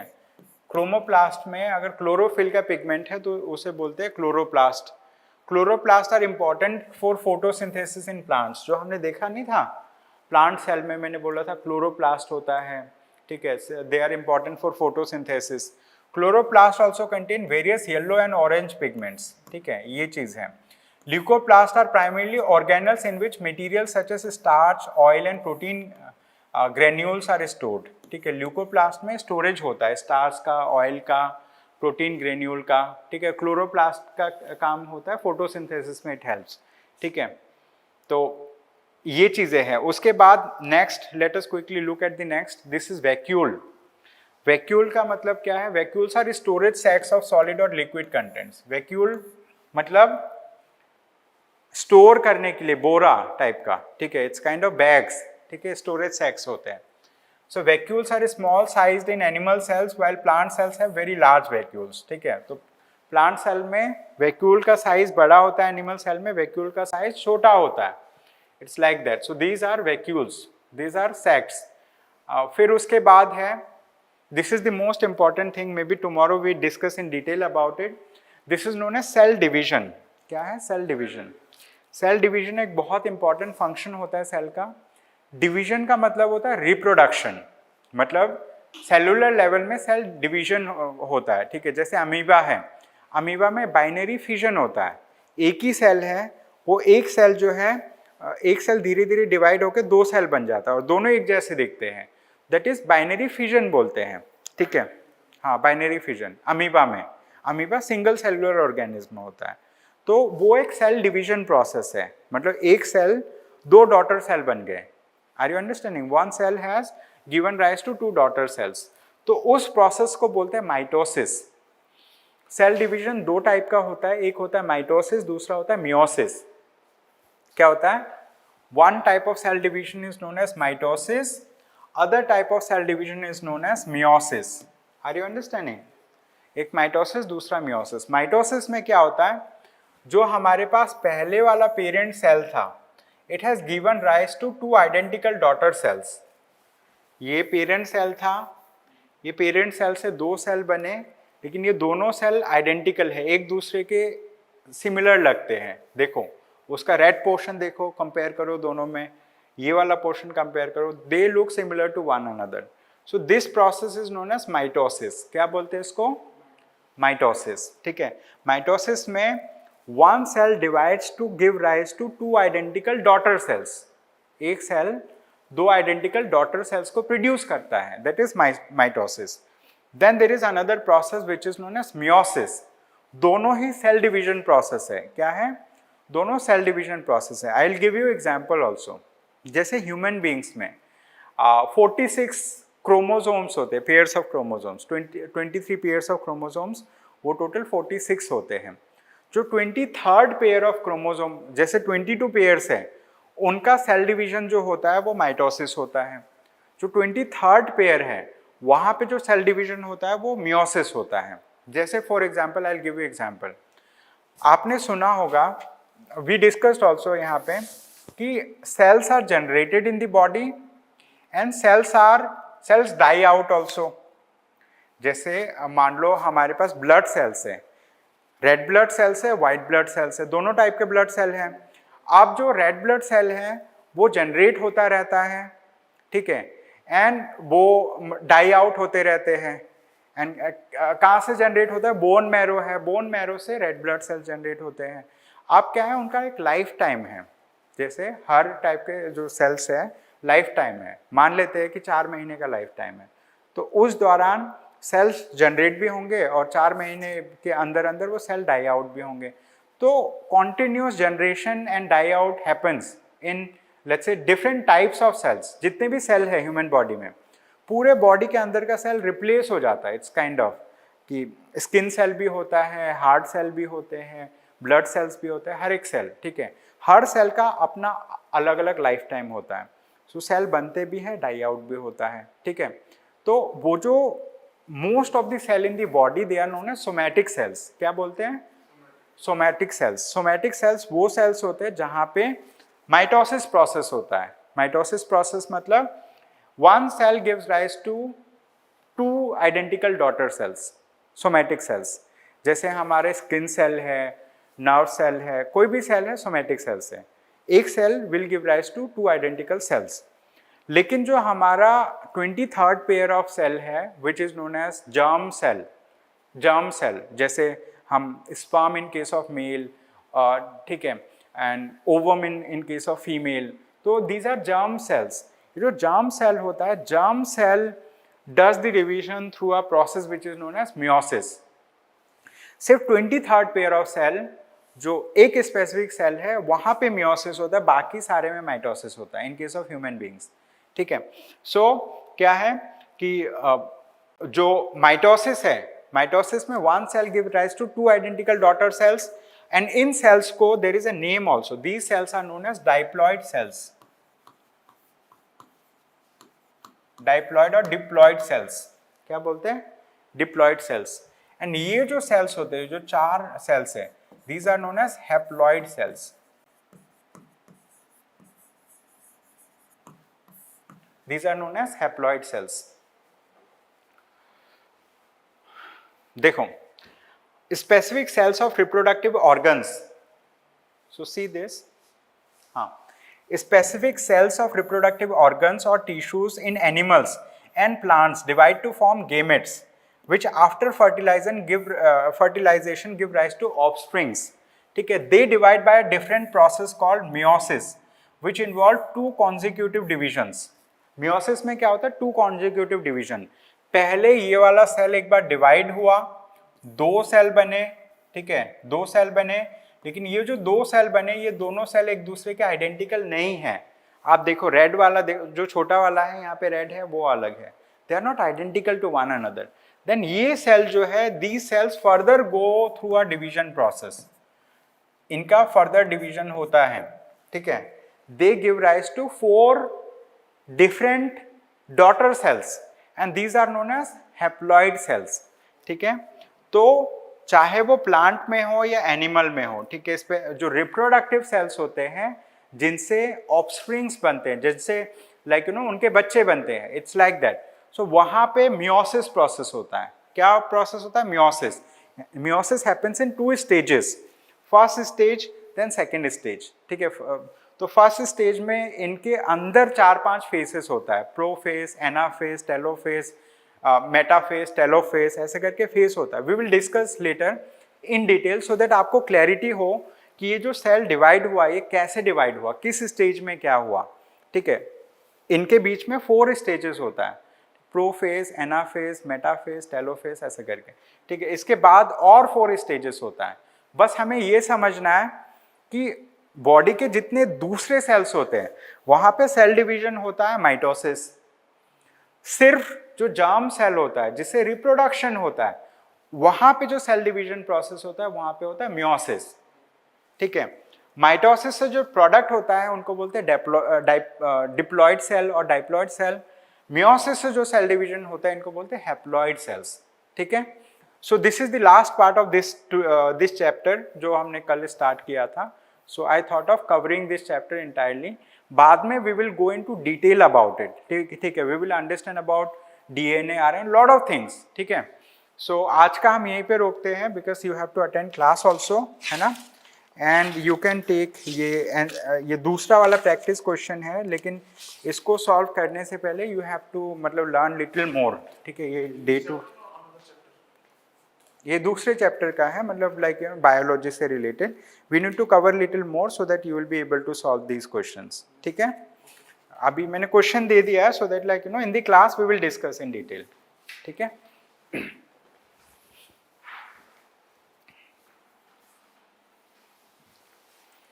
Thank you so much everyone for attending the discussion. Thank you.